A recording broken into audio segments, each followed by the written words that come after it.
My best friend betrayed my trust by hooking up with and sleeping with my ex-boyfriend while also trying to hide it from me. And even though she stood by my side and watched my life fall apart because of that man, she's now actively pursuing him, claiming that he's changed ever since he ruined my life. And now I'm honestly so shattered that I don't know what to do. Here's what happened. Okay, I want to start off by saying I feel like I'm in on some kind of sick joke. I don't even know how to process this because the two people I trusted the most completely betrayed me, and one of them is standing here acting like I should be happy for her. Let me explain. My ex and I broke up a year ago after I found out that he had been cheating on me for months. And not just with one girl, but he actually had an entire rotation. When I finally dumped him to the curb, I was shattered. But at least I had my best friend, who we will call Emily. She was furious at him, called him a narcissistic jerk, swore she'd never even look in his direction again, and she was the one who told me I deserve so much better. Well, fast forward to last week and Emily started acting off. She was distant and she was canceling plans. She was taking forever to text back, and when she did, she was really dry. I figured maybe she was stressed or dating someone new, but something in my gut told me that she was hiding something. But then a mutual friend casually mentioned how she saw her at a bar with my ex, and it was just the two of them together. And at that point, my stomach dropped. So I texted Emily immediately. I said to her, "Were you with my ex the other night?" It took her hours to reply, but then she hit me with, "Yeah, I ran into him. It was totally random. We just caught up for a second." And I'm thinking to myself, that is BS. At this point, I knew something was up, so I decided to do some digging. And that's when I found out the real story, and of course not from Emily, but from someone else. Apparently, she had been seeing him for weeks. It wasn't some random run-in. She had been sneaking around, sleeping with the same guy who destroyed me while pretending to be my best friend. I was shaking with rage when I confronted her, and I didn't even give her time to weasel her way out of it. I just looked her dead in the eye and I said, "How long have you been sleeping with my ex?" When I said this, her face went pale. At first, she tried to fake innocence and act like, "What are you talking about?" So I told her everything that I knew. She then opened and closed her mouth like a fish, and then finally let out a sigh and said, "I was going to tell you." And it's like, oh, you were going to tell me, were you? Like when? After the honeymoon phase? After you got engaged? Or hey, maybe when you needed a bridesmaid? Then she hit me with, "Well, I know this is going to sound crazy, but he really has changed." And when she said that, I almost started laughing. Changed? The guy who lied to my face every day for months? The same guy who swore he was faithful while texting other girls in my bed? That guy changed? I then asked her if she actually even cared about me, about how she held me while I cried over him, about how she ranted about how disgusting he was, and how she swore she would never forgive him either. But you know what she said to me? "Well, I do care about you, but people make mistakes." At that point, I couldn't even look at her and I decided to walk out. And now she's blowing up my phone, apologizing, saying that she never meant to hurt me, and that she didn't plan on this to happen, and that love is complicated. But you know what? No, lust is complicated. Betrayal is complicated. This is just disgusting. I don't think I can even look at her the same way again, but we've been friends since we were in preschool. This really hurts so much that I don't know how I can go on or if I can even forgive her. So seriously, how do I get the picture of them together out of my mind? Because right now I don't know what to do. Wow, this is unbelievable. Here's the thing, I don't think anyone could honestly expect their ex to never get with anybody else, but I think you can expect that the person who helped you get through that disaster wouldn't then go behind your back and start sleeping with the guy who ruined your life. Like seriously, that is so messed up, it's not even funny. That is so toxic and such a massive act of betrayal, I honestly would have a hard time ever trusting them again. And that really is the biggest thing you can take out of this. This lady is not loyal, she is not really your friend, and she is just happy to go behind your back, find this guy, and somehow get with him without you knowing about it. And this is all despite the fact that she knew exactly how he treated you. And this wasn't something that happened long ago. This literally was a year ago. So I don't know about you, but if my friend was like, "Yeah, this one girl ruined my life," I wouldn't then turn around a year later and be like, "Okay, let's start dating." It's like, no, I would not do that. I would avoid her like the plague. I would never come back. So yes, you have every right to be pissed off because this lady is absolutely not your friend, because the way she betrayed you is completely unacceptable. If you like Am I the Jerk, you're probably going to love Am I the Genius. Check it out, link down below in the description. Also, go to amithejerk.com/submit if you would like to submit your own stories. My classmate's entitled mom demands that she gets a scholarship just like me and my other friends, claiming that she deserves it way more than we do, even though this entitled friend didn't put in any of the work that we did. And I'm honestly so annoyed that she got her way. Here's what happened. To start things out, I went to Catholic schools from 1st to 12th grade. When I was in middle school, there was this local charity and volunteer organization that would come twice a week and hold an after-school tutoring program in our our school. Every week, 2 days a week, they had volunteers come and help students with homework. And I decided to join and went for the entirety of my middle school years. Every year, they would give select 8th graders high school scholarships. These scholarships were those who planned on attending a private high school and met the requirements. When I was in 8th grade, me and one of my friends, who we will call Melissa, were some of the students that they selected. I felt so lucky that I got the scholarship, as it took a huge weight off of my parents. I knew I wanted to continue my education at a private high school, and this was the only way I would be able to, since we couldn't afford all of it ourselves. However, there was this one girl in the program who didn't get the scholarship. Let's call her Serena. Her mom worked as a secretary at the front office of the elementary and middle school that I went to at the time, and they were both pretty upset, but especially Serena's mom. Serena has always hated my guts for some reason and was always jealous of me. She and I ended up going to the same high school together. Some of my other classmates from middle school also went there, and for a while I had the idea that her parents were paying for her education out of pocket, since she was one of the students that didn't get a scholarship from the organization. But then I found out that wasn't the case. During my freshman year of high school, all the students that were awarded scholarships were invited to have breakfast with their sponsors as well as volunteer for a little bit. The breakfast was on a school day, which meant that we would have to miss the morning half of our classes and get excused absences. A couple of days before the event, we were in class and Serena was reading an email on her laptop. The boy sitting next to her got curious and asked her what it was about. She then said, "Oh, it's a scholarship that I got." She said that loud and clear as if she wanted me to hear that. When I heard her say that, I was a bit surprised, but then decided to think nothing of it. I just ignored it and I brushed it off. When the day of the event came and I got to the building where it was being held, I saw Serena there. I was filled with so much confusion. Then we found out the truth from a couple of close friends and acquaintances. Serena's mom couldn't accept that her daughter didn't get the scholarship, and so she went into Karen mode and sent the organization an entire email angrily ranting about why her daughter deserved the scholarship. She even had the nerve to demean my friend Melissa, who I mentioned earlier, saying it wasn't fair that she got it because she was only in the program for 1 year while Serena had been in it longer. Serena's mom also had the audacity to tear me down in her email, essentially saying I didn't deserve the scholarship, all because of a vacation I had taken outside of the country for spring break that year. And this was something that my parents had saved up for a while so that we could be able to do it. We also found out that the principal was in on her little scheme and helped her out, and I was honestly appalled to learn about all of that. One of the volunteers from the organization, whom I had a close friendship with, told my mom that Serena's mom and the principal kept bombarding her and the sponsors with angry emails. As a result, they ended up giving Serena a scholarship, basically so they can be satisfied and get Serena's mom and the principal to leave them alone. It was a last resort decision. Now, when I found that out, I was so disappointed. The students who got the scholarship put their blood, sweat, and tears so that they could achieve it. Serena acted as if she earned it fair and square, which filled me with rage. But at the end of the day, at least I can say I didn't have my mom and my school principal beg for me to have it just so I could get it instead of earning it on my own merits. Yeah, people like that are super weird in my opinion, because if Serena wanted that scholarship, then she should have, I don't know, worked harder or done better. But based on what you described, it sounds like she didn't do any of that, and that honestly is her own fault and not yours. My idiotic new boss denies me the opportunity to take on more jobs so that I can help out my coworkers. But now, after those jobs haven't been completed, my boss is now looking for a scapegoat, claiming that these jobs should have been done, despite the fact that I said I would take care of it earlier in the year. So, deciding that enough was enough, I went ahead and called out her idiotic behavior, putting my boss on the spot and exposing her for the moron that she truly is. And I've honestly never felt better about putting anybody in their place in my life. Here's what happened. Okay, for a bit of background before I share the story, the names in this story have been changed just to protect myself from retaliation because my boss is that petty. Anyways, at the end of December, my old boss stepped down due to going to school, and our new boss took over. All of us were nervous as our old boss was not exactly the greatest, and the replacement was a stickler for the rules. I noticed an issue with some of how the tasks were assigned the first week of January. The new boss had assigned someone we will call Eric, a task that was impossible for them to complete due to how tall they are, as we are required to take photos of equipment gauges for the client, and said gauges were out of Eric's reach. Now, I called the new boss in regards to the issue and informed them that I would gladly make sure the task would get done so that the company would not get fined for incomplete jobs. Well, said boss told me not to do the task and that Eric should be able to handle it. So I said okay, I put the phone down, and I never thought of this issue ever again. Well, 3 days ago in the app we used to communicate as a team, our boss was furious. Several tasks had not been completed, and they needed reasons as to why. If you remember back in the start of January, I'd asked my boss if I could take the tasks of someone else's off of their hands just to make sure that they were done, and ironically, one of said weekly task was the one I offered to do. The others were not done as everyone had been shuffling around due to the termination of a coworker, and not everyone had been trained on the task that they were asked to complete. Normally, I avoid even responding to posts or comments on said app, and I only have it to grab my work schedule and then log out of it for the rest of the week. I even have the app's notifications disabled. However, she was blaming the team for not getting the task done and looking to scapegoat people. So for the first time, I decided to just let go and call her hypocritical self out. I responded stating, "At the beginning of January, I offered to do said task for you, but you told me not to. I told you why I should do the task, and you still told me not to do it. And now, because it's not done, you are in a state of panic. So you know what? This is not my task, meaning that it's not my problem." Well, my boss is now maliciously ignoring my calls and avoids eye contact with me completely. Everyone, including the client, knows that I offered to complete said task, and she literally has nothing to say to defend herself. So perhaps next time she will listen to what I have to say, because it might just save her and everybody else a massive headache. Yes, I love this story so much. The original poster decided that enough was enough and that this is something you just simply cannot ignore any longer. So them deciding to stand up for themselves and put this idiot in their place, in my opinion, is brilliant, because I have dealt with managers like this, and let me tell you something. If you've never been in this scenario, it really sucks. They say one thing and then they turn around and try and act like it's your fault, all because you listen to their faulty advice. And that is so obnoxious. Honestly, it is so bad. So seriously, I love the fact that you did this, because this boss sounds like a complete idiot, and they definitely deserve to be shut down. My husband keeps using what my brother did against me, and after hearing this over and over again, I'm honestly at my breaking point, because right now I don't know what to do. Here's what happened. Okay, so my brother-in-law started dating my sister-in-law's best friend about 9 months ago. She's basically family to my in-laws, and that's because she's been around them since she was a kid. She's sweet and just one of those people who gets along with everybody. Over the past 2 years, we became friends, and I really love her. A little over 2 months ago, she and my brother got into a huge fight that got physical, and I was horrified when I found out. My husband was sure I'd side with my brother, but I simply couldn't do it. As much as I love him, I couldn't condone what he did. I told her I was sorry, that what he did was wrong, and I would support whatever decision she made. She told us my brother beat her because he thought that she was cheating. A few days later, my brother and I met up, and he told me that she started it by saying some hurtful things and slapping him twice. He said he lost control and slapped her back, and things escalated from there. Now, here's the thing. I don't know what actually happened. I've never brought it up with her because I'm scared that she'll think I'm doubting her or trying to defend my brother. My husband told me that her family encouraged her to press charges, but she refused to do so. Now, I haven't seen her since, but we still talk on the phone sometimes. But the main issue is my husband. He keeps using what my brother did against me. It doesn't matter what we're arguing about, he always brings it back to my brother. If I stay quiet or try to change the subject, he accuses me of defending him. And I swear I don't mean to defend him, but it's exhausting to argue about it every single day. Now, it's important to note that my in-laws and I have never been close. I'm from a different country, and no matter how hard I try, I feel like I'm never good enough for them. They criticize everything. How I cook food, how I still have an accent after all these years. There's always something. Now, I've learned to live with it, but this situation has made it so much worse. I'm almost 2 months pregnant, and I don't want to raise a child in this environment, but asking for a divorce over this feels wrong. At the same time, I can't keep living like this. I feel like I'm being torn apart, and I don't know how to fix it. I know it might sound like I'm exaggerating, but we do argue every single day, and it's honestly so draining. I can't even focus at work anymore because I'm always thinking about what he'll say when I get home. It's like I'm always bracing for the next fight, and I feel like he's using this situation to punish me for not being the perfect wife or fitting into his family's expectations. What should I do? Oh man, this is so weird because you are literally not responsible for your brother's actions. Like, the way your husband's treating you is so mean. Like, seriously, I understand that he's pissed off at him, but this is not your fault. So seriously, the fact that he's treating you like this is honestly so toxic, because you do not deserve this in the slightest. Am I the jerk for taking in someone else's DoorDash order that was mistakenly delivered to my house? Because once they came to pick it up, they were incredibly pissed off at me, and right now I don't know what to do. Here's what happened. Okay, so I saw on my camera that someone's DoorDash was mistakenly delivered to my house. Now, I assumed that they would come and get it, since this happens frequently in my area, and it's normally delivered to the house number on the opposite complex. So I waited and I didn't bother to bring it in, even though the weather was bad. Well, about 30 minutes later, I get a bunch of motion notifications on my camera. The bag of food is blowing around on my porch, and I see their drink is about to topple out of the cup holder. It was snowing and windy, so I immediately ran downstairs to get it off my porch before their drinks made a mess all over my grandmother's porch. I placed the food on the desk and I contacted DoorDash support support, explaining this situation, and they told me to just dispose of it. About 10 minutes later, the man arrived. I was upstairs in bed, so it took me a while to get dressed. I have an ill grandmother, and I didn't want to wake her up. But before I could even make it down there, this guy started banging on the door as loud as he possibly could repeatedly. He accused us of drinking from the drink after all of that because the lid was half off of it, and the cup holder had gotten wet from the drink toppling over, even though I explained that we just brought it in to keep it from spilling. After he left, he came back and started taking pictures of our house with the food. So seriously, am I the jerk for taking it in and causing this drama? Or should I have just let it make a mess? It was either going to blow away or just be spilled all over the place, so I took it in. When I checked the label, it said it was only bread in the bag that was blowing away. And also, just to add, I don't normally bring the food in when it's delivered to the wrong house. I just let it sit until they come for it. But because the weather was bad and it was blowing away, and it had been so long, I just brought it in to try and be nice. What should I do? You did not do anything wrong. This guy is a weirdo. He is clearly putting his order in wrong, or putting down the wrong address, and he's too stupid to figure it out. Like, it's not your fault that the DoorDash keeps going to your house. That is literally all on his shoulders. And the fact that he's trying to be like, wow, you drank from my drink, I can't believe it. It's like, no dude, it's not my fault. I brought it in to try and be nice. I easily could have just thrown it away, but I decided to bring it in. And it's like, you easily could have just thrown it away and been like, yeah, I don't know what they're talking about. So no, you're not a jerk at all because this guy was being so weird. And the fact that he was so aggressive about this, in my opinion, shows how guilty this guy truly is. This next story came from the Am I the Jerk subreddit. Check the links in the description if you would like to submit your own story. Am I the jerk for not loaning my sister $5,000 after her and her husband basically said they need that to get by? But I'm concerned they're not going to use it for the things that they actually need it for. And now I'm worried that I might be in the wrong for not giving them that money because at this point, I seriously don't know what to do. Here's what happened. To start things out, I'm a 38-year-old male. My sister, who we will call Ruth for the sake of the story, is a teacher, and my brother-in-law, who we will call Bill, was a police officer. They have 3 kids, 2 are now in college, and 1 just turned 15 years old. In 2019, Ruth was diagnosed with colon cancer. She's in remission but keeps getting spots forming on her liver, and thankfully, she just finished another round of successful treatment. Fast forward, and in 2020, the vaccine was released, and both my sister and Bill were some of the first people able to take the vaccine. And that's because both the district and police department required vaccines so that they could go back to work. And so my sister got it, and Bill refused at first, and the department kept giving extensions for officers to get vaccinated, so Bill waited till the last minute to get the vaccine. And while he still missed the deadline by a day, he still ended up getting it. Now, everyone is free to believe whatever they want. It is a free country. Now, Bill has a GED, he has 0 to fall back on, constantly brags about only having a GED, and making over $100,000 as a cop. In 2020, he had 1 daughter graduating high school, moving on to university, a second daughter going into high school, who today is in community college, and a third in middle school. And mind you, Ruth had cancer throughout all of this. He didn't really give any thought to all of that or any possible repercussions by losing his career. Well, the department fires Bill. Bill files a lawsuit which is ongoing today, and a similar class action lawsuit was thrown out by a judge last year. From 2021 to about 2023, Bill collected unemployment, did not get a steady job, was practically on vacation for 3 years, borrowing money from my family, never asked for money until about 2 weeks ago, and we had no idea if Bill asked on his side of the family for loans, since we were under the assumption that he didn't, as he carries himself in high regard with his side. Ruth and Bill's family have been able to live a lifestyle where they have never needed anything. They've always spent money like crazy, and it didn't stop after Bill gave up his career due to a vaccine, continued borrowing money from my family, and kept going out, spending money and going on vacations, eating fast food. I mean, it was wild. They never once stopped living as if everything was still okay. And now when it's all said and done, they are about $40,000 in debt to my family. Bill got lucky through a loophole, and sheer dumb luck as he reapplied and was accepted into background investigations to be reinstated as a cop. Anyways, Ruth sent me and my younger sister a text message asking each of us for $5,000. She needed this so that her husband wouldn't have to dig into his 401k with penalties, refinance their home with high interest rates, and so Bill wouldn't damage his credit. But here's where things kind of get messy. I replied by saying, I don't have it, but you shouldn't be worrying about that. Focus on resting and just feeling better. My assumption is they need the money to pay off the mortgage, so that way the background investigators don't find any financial issues, which goes against the department's values while being hired. Now, Bill, ever since he entered our family, has been an absolute jerk. He dislikes some of the jokes we make, which can be kind of off color, which are really hard to explain. And sure, there are plenty of examples I could give, but they're mostly inside jokes and jabs with family that definitely have an edge to it that someone might not be used to. Now, my parents retired in September of 2024, so they they don't have the money to be loaning anymore. I had several conversations with my parents, my younger sister, as well as my nephew about how Bill is still disrespectful, he's unappreciative, and he's still a complete jerk. And this is all after borrowing so much money. I gave him the benefit of the doubt and I said, maybe Bill just doesn't know about all the money being borrowed, since Ruth was the one that would ask about it. Well, that is until the weekend they asked me for $5,000, and Bill also called my dad to ask for $5,000 too. Now, I had a talk with my parents about Ruth asking me for money, so they expected it. My dad told Bill, look, I don't have it. I'll have to dig into my own 401k for it, and Bill just said, no, that's okay, and that was honestly such a good thing. Had my sister said, we don't have money for food, and my hospital bills are about to go into collections, I would have gifted her the $5,000 without question, but I don't have money to loan to somebody who has been completely irresponsible by giving up his career over a vaccine. So I refuse to give them any amount of money due to Bill being a complete jerk since entering our lives. Anyways, am I the jerk in this situation for not wanting to hand over $5,000? Because right now I'm still incredibly frustrated and I seriously don't know what to do. No, I don't think you're the jerk at all. This situation kind of screams, oh yeah, they're taking advantage of everybody. Like they really need to sort their stuff out and stop asking everybody and their mother for loans. Because that in my opinion just doesn't seem fair, especially when it sounds like they're not paying anybody back. I've become convinced that my current girlfriend may be experiencing delusions. What in the world should I do about it? I live in the rural part of the United States, in the woods, in a small home. I'm not too deep in the woods. There's a town just half a mile from my house, and the driveway to my house is essentially a straight drive to this town. This is going to be important later. This may seem insane, but I have been encountering a diseased deer within my woodland property. This deer has been alive for at least 3 months, and I have seen it 4 or 5 times. My girlfriend, however, claims to see it every day. Furthermore, she claims that this deer is an angel and that it whispers to her. At first, when she said these things, I assumed she was teasing me, as in the past I had suggested it may be a skinwalker or other mythical creature. However, she has quickly become obsessed with this creature. For example, 2 or 3 weeks ago, we were eating dinner together at home. We were eating some cheap gas station hot dogs as we were experiencing a major power outage and most restaurants were closed and most of our food was spoiling. She suddenly looked out the window at the forest and started saying something to the effect of, I see it. I see the angel. It wants me to come close to it. She suddenly jumped up and ran outside. At this point, I am completely freaking out. One of the people closest to me in my life has just proclaimed a completely insane statement and ran outside into the freezing night. I quickly shoved on my shoes and coat and joined her outside. It must have taken me just a minute to get outside behind her, but she was already 30 feet away from me and into the forest. Keep in mind, she's barefoot and wearing long pants and a sweater. I catch up to her and she's just staring into the forest. I asked her if she was okay and she just laughed it off and said, oh, I thought I saw that deer outside again. About a minute later, we were both back inside. This incident has been rolling around in my head for a while. However, I could have shrugged it off as her just being slightly paranoid about her angel deer she keeps seeing, or once again her teasing me. But just 3 days ago, something happened that made me realize I cannot simply ignore her actions anymore. I wake up for no apparent reason at 2 o'clock in the morning. My bedside is empty and my curtains are undrawn. I'm tired, so I don't think anything of it. Just shift around. The second I got comfy and convinced myself she was just in the bathroom or taking a midnight walk, which we usually take together, I hear a loud scream outside. I jolt up and have the worst heart palpitation of my life. It's clearly my girlfriend screaming. I hop up and jolt outside and find my girlfriend is laying outside nearly naked, looking up at the sky, pointing with one hand saying,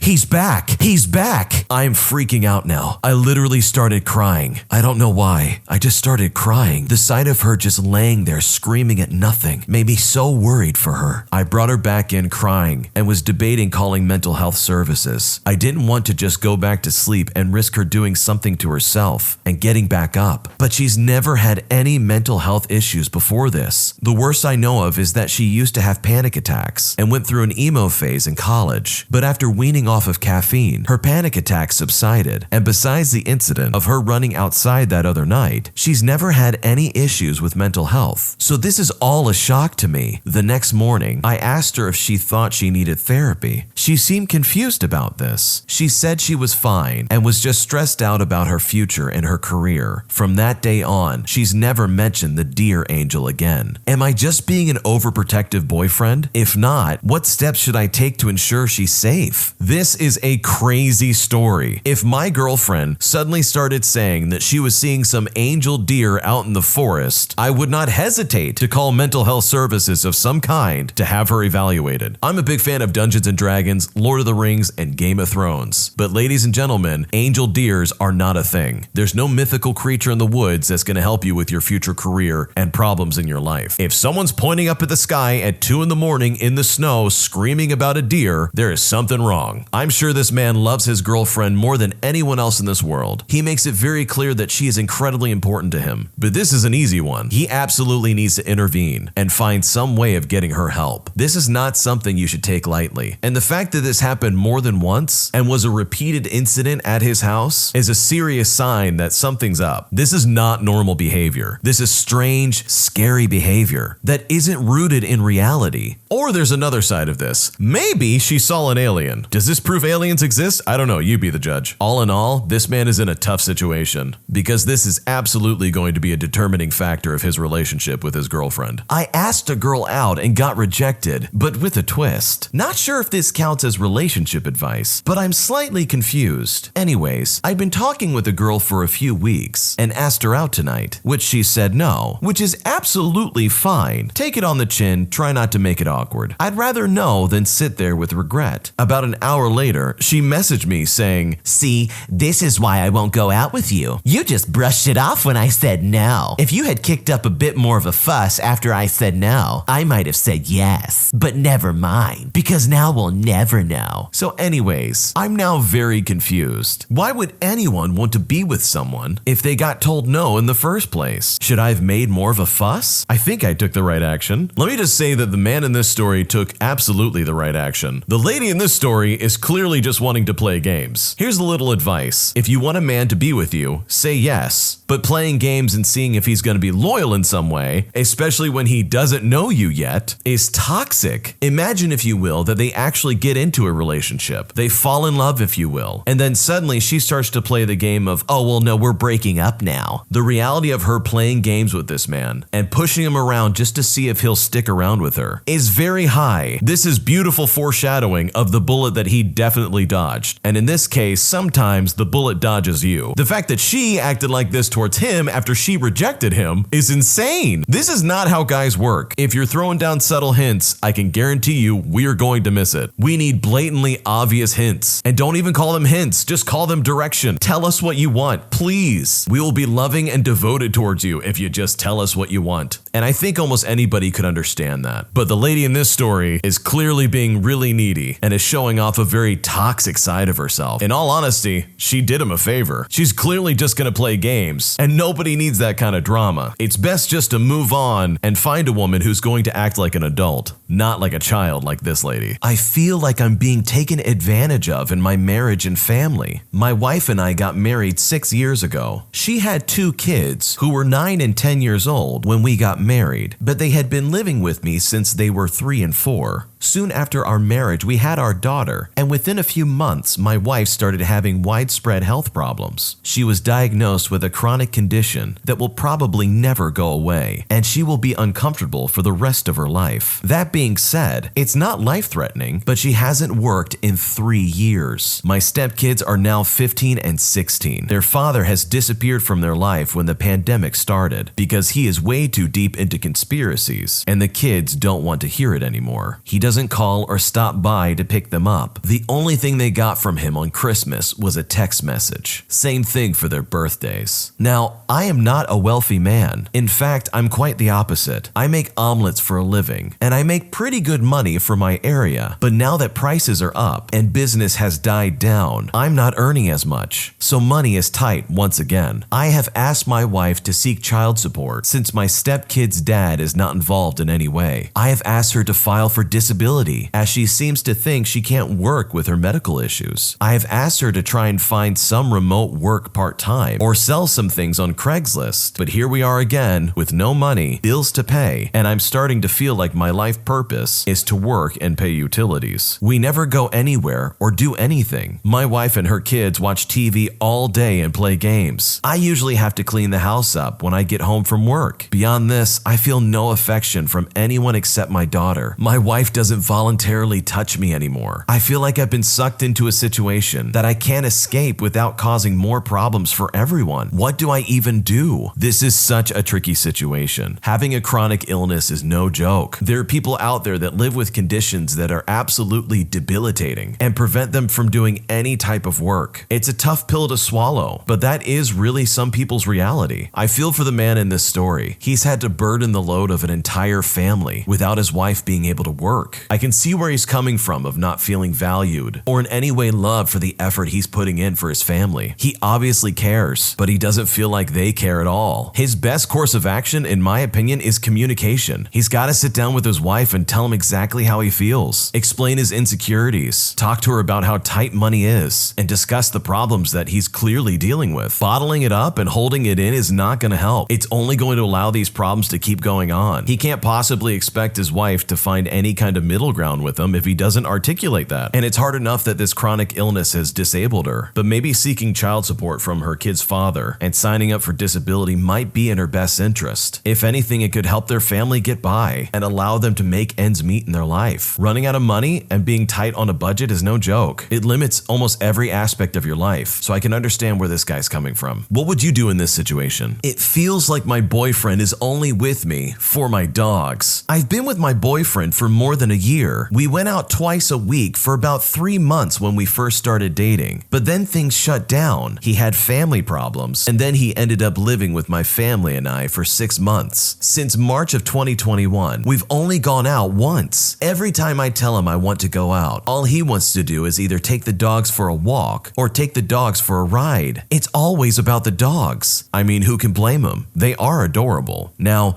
due to medical reasons, my boyfriend can't get vaccinated, and his doctor hasn't gotten back to him about getting a letter of exemption, so we can't actually go to a restaurant, a bar, or a theater. He can, however, go to parks, malls, arcades, and other places. He just won't go anywhere unless the dogs can come with him. I've about had enough. I'm jealous of my own dogs, and I hate that. Is there anything I can say to him? To answer that last question, yes, there is something you can say to him. You can tell him exactly how you feel. Let him know that you feel like your dogs are getting more attention than you. I understand that the pandemic has shut down so many things. A lot of bars and theaters and places of interest, especially like a restaurant, prime dating real estate. It's all shut down, and it makes it difficult for couples to stay connected. I feel for her in this situation, but at the same time, some honest and simple communication could really go a long way. All she really has to do in this situation is sit her boyfriend down and tell her exactly how she feels. Tell him that she feels like her dogs have a higher priority in his life than his own girlfriend. She needs to think of some activities that both of them can do so that they can both rekindle that fire together. I love dogs just as much as the next person, but if any kind of animal companion is getting in the way of my relationship with another person, especially a romantic relationship, then I need to remove that distraction. And in this case, it just means spending more time with his girlfriend. At the end of the day, some simple communication will go a long way. I'm furious at a photo someone put up of my husband. He insists I'm overreacting. Today is my husband's birthday. He's 35 and I'm 30. A lot of people posted photo tributes to him to celebrate. In one of these posts, one of his colleagues posted 10 photos. Most of them are just him at various outings or business trips. But one of them, the 6th one, is him sitting on a boat, looking down and laughing, with a drink in his hand and a woman's legs across his lap. Not just resting on his lap, completely draped over his lap. In the photo, one hand is holding his drink and the other is up in the air. I'm assuming since he was mid-laugh. So I don't know where his hand was resting. One of his other coworkers was tagged in it, so I assumed those were her legs. I saw this picture and immediately called him, asking him where and when it was taken and why her legs were across his lap like that. He immediately told me that I needed to relax and that I was making too big a deal of things. He told me it was taken over the summer. At the time, I had been stuck in a different city because of of a coworker testing positive on a business trip, which is why I had not been invited to a party his other coworker had. He said he hasn't told me about it because I was already frustrated about being stuck in Montreal. He said his coworker only had her legs on him for a second. He was laughing at the dog who had just been on his lap jumping off, and right after that happened, he got up. He's making me feel like I'm being so ridiculous for not immediately believing him, which makes me think he might be telling the truth. I don't know. It just makes me feel strange. Honestly, the wife in this story kinda has a point. If you're on a business trip or in some kind of outing with your coworkers, you still have obligations back home. The man in this story absolutely should not have been in a position to allow this woman to get close to him like that. It's a bad look no matter how you look at it, even if it was just for a second. If I was the man in this situation, I would be apologizing to my wife profusely. In fact, if I was the guy in this situation, I would have already told my wife about the situation and told her my response was to get away from her as quickly as possible. The fact that there's a photo of his female coworker draping her legs across his lap at this party is more than enough to raise suspicions from his wife. She's completely justified, in my opinion, of asking questions about what's happening. It's not unusual for a guy to have a friend at work who's also a girl. That's not unusual. But when photos are being taken that would suggest that you're more than friends and your wife sees it, that's when things can get a little sketchy. It's also really problematic that he didn't say something to her sooner. It's a pretty convenient story that she was lounging on him for just a second and that he got up right away afterwards. It just doesn't add up. It's honestly not in the best interest of a husband, someone who is married, to allow another woman to sit there with him like that. That's single guy behavior. That's not married behavior. In fact, the woman in this situation felt comfortable enough to do that knowing that he's married. That's really problematic. And I don't blame the wife in this situation from raising concerns, especially since he blatantly kept this a secret from her. Crazy stuff. My mom gave me a deadline to get married. My boyfriend and I have been together for 3 years and bought a house together last year. My mom gets super agitated over the fact that we aren't married yet, and in a recent phone call, she became pushier than she's ever been. In her opinion, we were supposed to get married last year, right after moving out together. In the end, she basically said, "You're turning 29 soon. Tell your boyfriend you have to get married by the end of this year at least." Now, I'm really not loving the idea of forcing a proposal. My boyfriend and I have already agreed we both want to get married, and he already has said he has some plans in mind about how he wants to propose. I obviously want to keep the details a secret. I love surprises, so I don't know when exactly he plans to propose. It may not be as soon as this year. No matter how many times I tell my mom that we want to do this our way, she insists that her way is correct. I know she's getting pressure from our conservative Christian relatives, and this makes her uncomfortable, but I don't see her discomfort as a reason to get married this year. My mom and I are really close, and normally she is a lovely person, so I don't want to do anything drastic like cutting off communication, but I am getting exhausted hearing this kind of talk from her over and over. My main dilemma is whether I should even tell my boyfriend what has been happening. He vaguely knows that my mom's been nagging me, but he doesn't know exactly what she said. I don't want him to feel pressured or cause tension between him and my mom, and I certainly don't want him to rush into proposing just because my mom says so. On the other hand, I don't want him to be blindsided if my mom brings it up to him and starts trying to pressure him directly. Should I tell him what's been going on, or would that make things worse? This is a classic case of parents, friends, and relatives getting in between you and your loved one. I greatly sympathize with the daughter in this story. She clearly found somebody that she loves and trusts enough to buy a house with, and they already have personal plans to get married eventually, and that eventually her boyfriend's going to propose to her. She doesn't know the details. It's going to be a surprise. So all in all, it sounds like a solid plan, but her mother doesn't like it. And honestly, I would tell them to stay away. There's no point in trying to please everybody. At the end of the day, it's just between her and her boyfriend. No one else is getting proposed to. It's just between those two, and everybody else is just background noise. Even her mother in this situation. I can understand that the mom feels pressure from her relatives, but if the mom really cared about her daughter, she would take her daughter's side and tell them to get lost. There's no reason for them to stick their noses in her business. All in all, the best thing for this woman to do is to tell her boyfriend exactly what's going on. Let him know so he's not blindsided. There's nothing worse than getting stuck in that kind of situation where the subject of marriage gets brought up and you're cornered and you have to give an answer. And it's bad enough when it comes from your girlfriend's parents parents. Telling him what's going on and the pressure that she's receiving from her parents and relatives is the best move in this situation. But also, some healthy communication and setting some clear boundaries with her parents as well as her relatives will go a very long way. If you give them an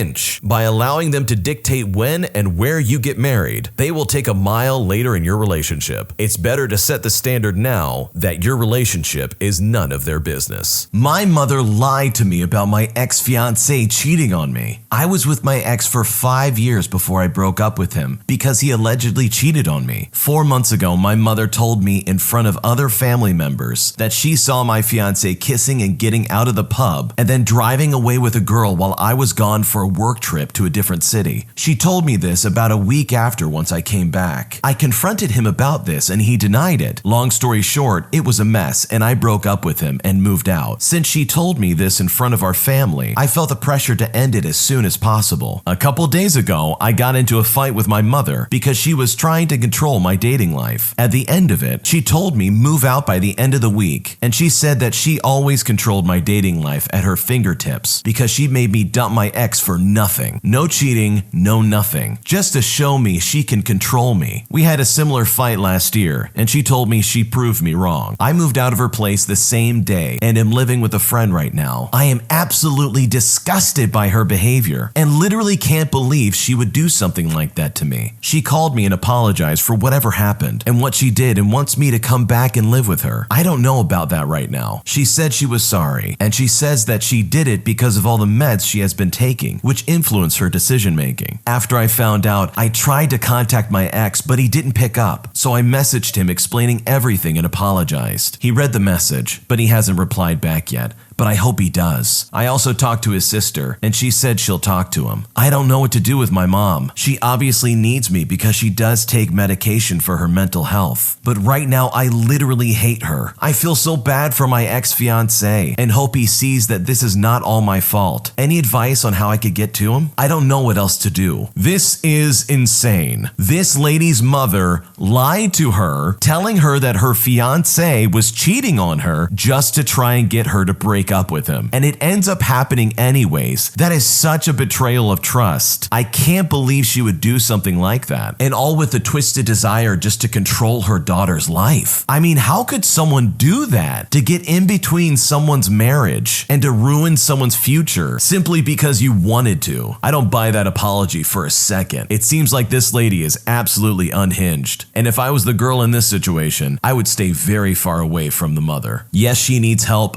Yes, she's probably struggling with her mental health, but at the end of the day, that's her responsibility to figure out. And welcoming that back into your life is not going to be good for anybody. My girlfriend isn't stopping people that are hitting on her. So I've been with my girlfriend for a few months now, and a lot of our issues have stemmed from the people she brings into my life. She is a really likable person, but is constantly hit on for it. And instead of dealing with it, she gets anxious and uncomfortable, so never flat out turns them down. And a few days ago, it's the 5th instance of this stuff with a guy that I already really didn't like just because of how he is. He isn't a very nice person, but I just accepted that she wanted to be friends with him. She got him to confess after a month and a half, and I expected her to turn him down, which of course she did. She told him that she is committed to me and wants our relationship to work. She also told him she only saw him as a friend, and that's all she wanted. We both agreed that if he keeps pushing, that she would have to get rid of him, as he isn't respecting her wishes of only wanting a friendship with him. I told her during this that I didn't like him and that I wanted him gone because of that, but accepted she wanted to be friends with him. After this, yesterday the guy was talking about how nice it is where he lives, and she later told me about it and said she thought he wanted her to visit him. Then just this morning, she wanted to play an iMessage game with the guy and gave him her number. I get that she wants to be friends with him, but quite honestly, this doesn't rest well with me. I also really don't like that she said before this that she wishes to talk less to him and create distance, and then does things that don't align with that. I should also mention that this person has for over a month made assumptions about our relationship and has talked bad about it, especially within regards to me. I'm rather upset with all this, and today in a call with my girlfriend, I got upset about it. I told her that I didn't like the fact she gave him her number and that I didn't like that he was still overstepping. The fact is that her Her doing this kind of stuff puts unnecessary stress on the relationship and has happened a good few times now. But I'm at a loss on what to do. If she can't learn to just stomp her foot down and make it known she's off the market, then I don't know what to do because I want to stay with her. This is really immature behavior from the woman. It seems like she's looking for the attention from this guy who is clearly interested in her, even though she already has a boyfriend. It totally makes sense that the guy in this story is upset at his girlfriend for not doing what she needs to do to make it clear that she is not available. I think we all know the type of person who is super likable, super charming, and easy to get along with. Sometimes though, that can come off as flirting, and some guys just don't get the hint. It's also terrible that the guy who's reaching out to this girl to play games is not realizing that he's causing a divide in this relationship. But it's also the responsibility of the woman to do what she needs to do to preserve her boyfriend's relationship with her. It doesn't seem like she cares. It almost seems like she's doing this just to get the attention, which is terrible. She already has the attention. She has a boyfriend. Does that not mean anything to her? From the sounds of it, it doesn't look like it does. So the guy in this story is definitely in a tough situation. It all comes down to trust at the end of the day. Can he trust her with this new guy that seems to be inserting himself into their relationship? And honestly, at this point, the woman in this story needs to put her foot down and make a decision. Does she want to have every guy pursuing her, or does she want to preserve the relationship that she already has? And sometimes that means making other people unhappy. My boyfriend wants to sleep over another girl's house. My boyfriend and I have been dating for almost a year. We have lived together for years. Recently, we've been arguing over communication and chores. He works in construction and works in different locations all the time. He has worked hours from our house and still drives to work every day. But today, he said he's working close to his female friend's house, which he has worked close to before. He asked me if he can sleep over at her house. I told him do what he has to do as a dare. To my surprise, he called and told her he would be sleeping at her house. Never in our relationship has he slept over at somebody's house. How do I explain that he can't go? I think this situation is being blown way out of proportion. Both of the people in this story really need to do some maturing. First off, why would you dare your boyfriend to go and sleep over at another girl's house? But even worse, why would the boyfriend then agree to go and do that? The fact that he went to pursue that as an option for him getting closer to work is absolutely insane. This is a violation of trust for his girlfriend. I'm sure the girlfriend in this situation regrets her choice of words and regrets encouraging him to go and do this thing. It's really inappropriate that the boyfriend in this situation decided that this would be a good idea. Regardless of how convenient it may be to get to work, it's clearly making his girlfriend incredibly uncomfortable. The woman in this situation just needs to speak up and tell him that this is incredibly uncomfortable for her. She needs to explain that it was just a joke, that she didn't expect him to actually go through with it and sleep at another woman's house. These two have been dating and living together for several years. So the idea of her boyfriend stepping in and sleeping at another woman's house, although probably innocent, can still leave a stain on what is probably a good relationship. The solution in this situation is to simply speak up and say, hey, please don't go over there. Otherwise, this could end poorly. My boyfriend owes me money, and I don't think he intends to pay me back. A few months ago, my boyfriend lost his job. He has many talents, so he decided to start a side hustle via Etsy while continuing to look for full-time work. He needed a bit of seed money to get his side business off the ground, buying craft supplies, etc., and packaging. So I lent him about $800. Fast forward 5 months to now, my boyfriend has found a full-time job that pays well, and he has continued with his side hustle, which is booming. I asked him when I could get paid back the money that he owes me. I mentioned that he doesn't need to pay it back all at once. It could be a small amount each month. He replied that I don't really need the money for anything in particular, and I make a good salary, so why should he pay me back? He mentioned that he does lots of nice things that are worth money, like treat me to dinner or buy me groceries from time to time. These things are true, but it's not what we agreed to when I lent him the money in the first place. I'm not sure if I should force the issue and insist on getting paid back as a matter of principle, or just let it go, as pushing too hard and starting an argument might damage our relationship. It's true that I don't need the money for anything in particular, but the idea that he doesn't need to pay me back is bothering me for some reason. The fact that her boyfriend is not willing to give back the money that he borrowed from his girlfriend is a big red flag. If I was her, I would not lend him any more money. He clearly does not care. It even raises the question of long-term expectations. Does she eventually want to combine finances with someone who she cannot trust to adhere to a loan agreement? How on earth can she expect him to be responsible with future finances? This is a really sketchy situation. In my opinion, the guy in this story absolutely should pay back his girlfriend, especially if she's asking for it. She didn't have to go out of her way to pay him $800 just to start up his Etsy business. She didn't have to do that, but she did anyways, because she loves him, and the least he could do is pay her back, now that he has a full-time job. All in all, the boyfriend absolutely is indebted to this lady, and he should do the right thing and start to pay her back. My boyfriend threatened me with a knife as a joke. I've been dating this guy for 3 months now. From the very beginning, he was a little bit strange. He made dark jokes about hurting me, such as taking me to an isolated place on the beach, and when I asked, "Where are we going?" he said, "What do you think?" Haha,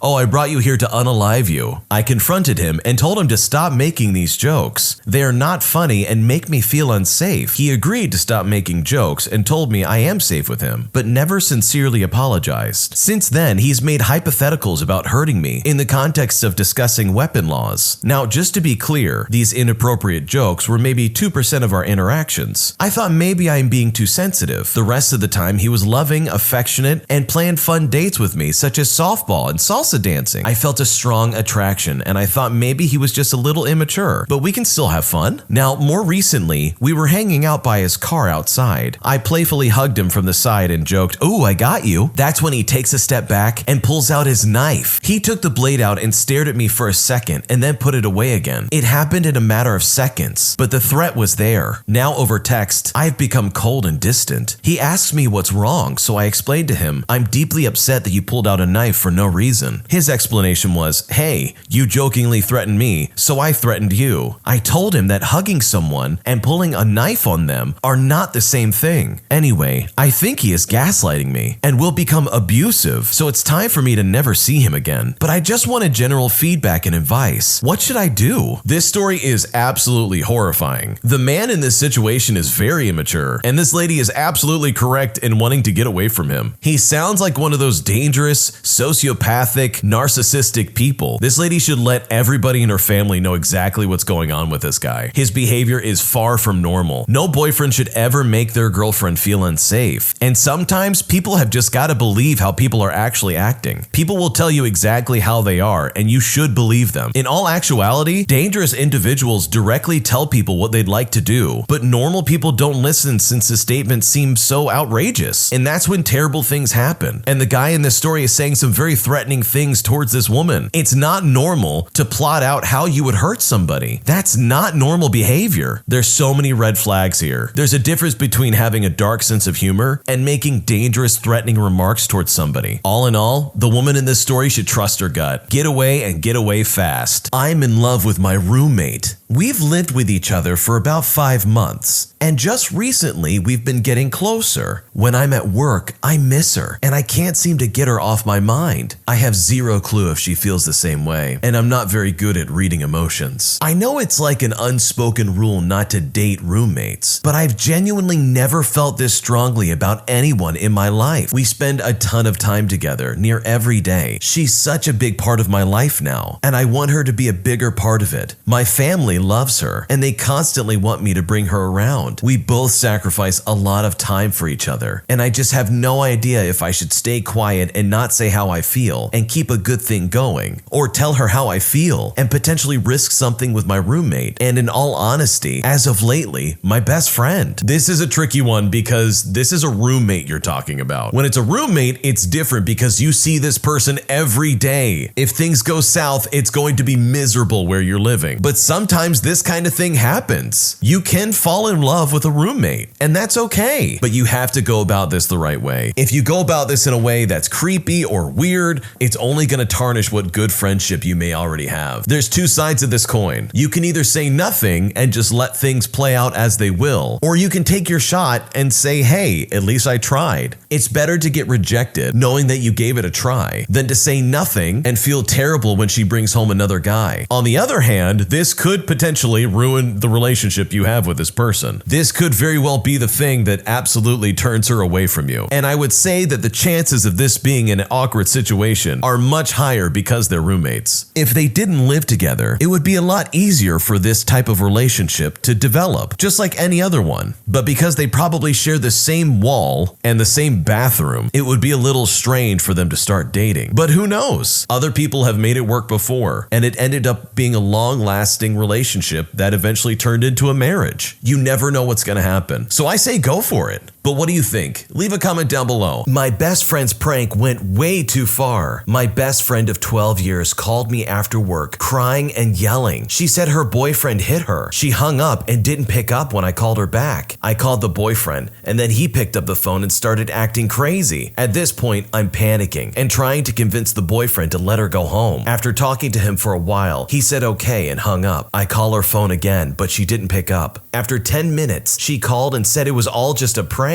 I told her not to contact me again and that I need a break from this friendship. I then hung up the phone. She texted me and said that it is not a big deal and she was only joking. Then she said she was sorry. Her boyfriend then texted me and said it was all her idea. Is she mentally alright? This story is a big red flag left and right. This is either the meanest prank anyone could actually play on somebody, or this is a cry for help from the woman. The original poster of this story goes on to say how this friend of 12 years has never joked about her boyfriend hitting her, that she's never made any kind of joke like this in her life. So there might be a shred of truth that she actually did get hit and was crying and screaming for help, and the boyfriend stepped in and told her to say that it was just a prank. I'm really torn on this story because if it was just a prank, that is absolutely disgusting. You don't do that to somebody. You don't cry wolf like that and expect them to come to your aid if you're actually in danger. But if it's not a prank and it's actually a cry for help, then this is even worse. There's a chance this woman could be in some serious danger and that her boyfriend is actually abusing her, and that maybe she was able to get to her phone in time to call the one person she could probably confide in, that being her best friend for 12 years. If this was just a prank, then this is absolutely disgusting, and I don't blame this guy for taking a step away. I don't think this is the kind of humor that anyone would want to be a part of. I left my house with my daughter when my husband kicked her out after she revealed her secret relationship. My husband and I are both in our 50s. Our daughter is 17. Last night at dinner, she revealed that she has been in a relationship with a much older man who has a personal relationship with my husband. I don't want to get into the specifics, but he is exactly as far apart in age to my daughter as he is to me. My husband was livid. He immediately told her that her lies and secrecy were a betrayal to the family, and that if she continued this relationship, it wouldn't be under his roof. I think she was expecting something like this to happen because she immediately got up and said that she'd leave. My husband said good, and that he didn't want a liar he couldn't trust living in his house. My husband has spent his entire life as a soldier. He is very big about respect and trustworthiness. My daughter ran upstairs, and I told my husband that there was no way I was letting my daughter leave to go live with that man. I'm fully aware of what was done to her. I tried to explain this to my husband, but he didn't want to hear it at the moment. And if she had to leave, I would leave with her. I suggested other things, taking away her cell phone and giving her one that can only make emergency calls, taking away her car, anything to keep her from him. I do agree there should be consequences to her lying. However, I don't think taking away her most basic right,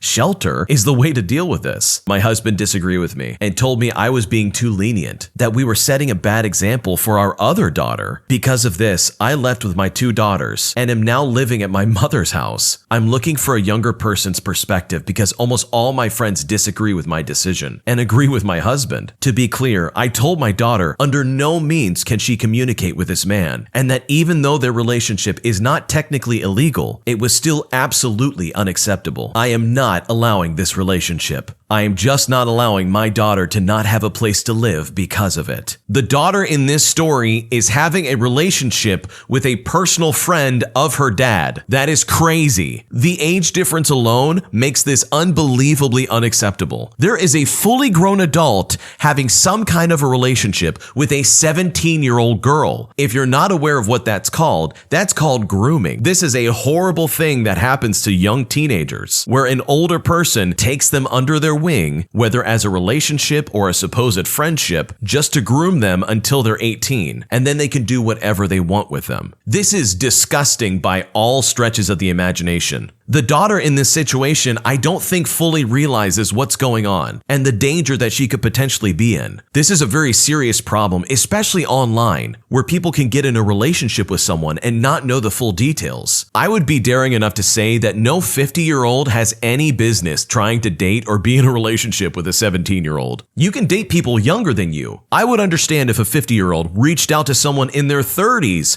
even late 20s if you want to stretch it. But any younger than that, and that is just predatory behavior. On the other hand, the way that this man is reacting to his daughter seems a little extreme in my opinion. He should absolutely prevent this relationship from continuing, but kicking his daughter out without providing any means of support or help in escaping this situation is the wrong call. The mother who told this story goes on to say that their daughter lied a lot just to keep this relationship a secret. She said there were many times she snuck out of the house in the middle of the night. She would lie about what she was doing, where she was going, anything to keep this relationship away from her parents. And the fact that this girl felt like she needed to keep this a secret is even further proof that she needs to be away from this man. There's a reason this man is not dating people of his own age. It's not by coincidence that he just happens to run into this 17-year-old girl that he loves and is suddenly in a relationship with. Honestly, that is creepy and disgusting. As a man in his 50s, he has no business approaching teenagers when it comes to relationships. Disgusting,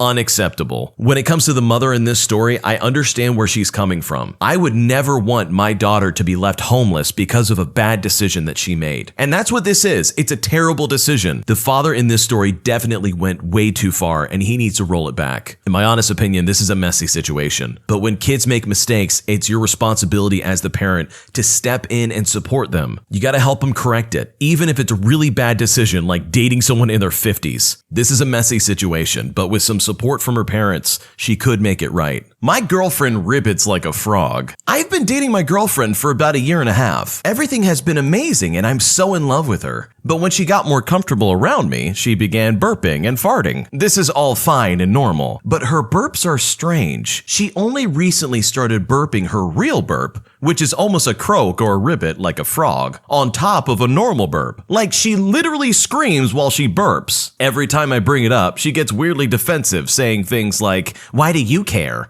Or "Just let me do me." I can hardly stand it, and it weirds me out. She does it in public, and even when she's around my parents, and it's embarrassing. I don't like going out with her out of fear that she might let out a horrendous croak in public around us. What do I do? I love her, but I feel embarrassed. Okay, this is the funniest thing I've heard all day. If my girlfriend burped like a frog and it made a croaking noise, I would want to hear that 24/7. That is the weirdest thing I've ever heard in my life. I can understand where the guy is coming from personally. Doing this in public and doing this around other people can be a little embarrassing. The first thing that comes to mind for me is that there's a possibility there's some kind of medical condition surrounding this. It's not uncommon for people to have weird hiccups or burps that they can't really control. Whether it's acid reflux or something else, maybe there's something going on that's a little embarrassing that she doesn't want other people to know about. Like sometimes people's hiccups make them burp and it kind of sounds like a croaking noise. It might be out of her control. Maybe the guy in this situation just needs to pull his girlfriend aside and just ask her if there's something else going on that he needs to be aware of. It sounds like they have a fantastic relationship. And it's unfortunate that his girlfriend is so defensive about this burping thing, because at least he might be able to lighten the mood just by joking about it every now and then. All in all, this is a really silly situation to be in, and I don't think he should be taking it as seriously as he really is. I mean, honestly, only weird burps? That's a pretty lucky girlfriend to have. There are some girlfriends who are absolutely insane, will stab your tires with a 9-inch knife, blackmail you with questionable photos, and end up cheating on you anyways. I'll take weird burps over that any day of the week. I never see my wife anymore because of her job. My wife's job is pretty insane. She's salary and makes a decent living, works in a 24/7 environment on second shift. Over the past 2 years with everything going on, it seems that her company just thinks that they can just own my wife, consume more of her work and life balance. I'm talking working 13 to 14-hour shifts, getting paid salary. She's up in the morning before her shift even starts, listening in on meetings. She says she can never get any work done because she's always in a meeting and she's always playing catch up and there's always something else to do. They keep losing employees to other departments or promotions from within. She can never have a full roster of direct reports. So everybody is always picking up whatever they can. So that's already creating a stressful work environment. It's obvious what they need to do is to fix it, but yeah, corporate. I get it. I don't want to sound selfish, but it really sucks when I look forward to having time off on the weekend and spending it with my significant other, but she doesn't even get to enjoy time off because something at work always comes up. I seriously miss my wife. She knows how much it frustrates me. She acts like she can do something about it, but I know she can't. Corporate bureaucracies are slower than a snail. I've already communicated to her that I cannot attend any more of her work gatherings or parties because I will end up saying something to her boss. That's a fact, and I don't want to do that because I know it's unprofessional. But at what point is enough enough? It's like we're trying to start a family, but how can you do that when she's not even around? How could we possibly raise kids? The other part that hurts the most emotionally is that I look forward to being with my wife on our days off. But she's always too tired, and her job is just consuming her mind all the time. I'm not the person to give ultimatums, but at some point, what can I do to show her that this job is not only tearing her apart,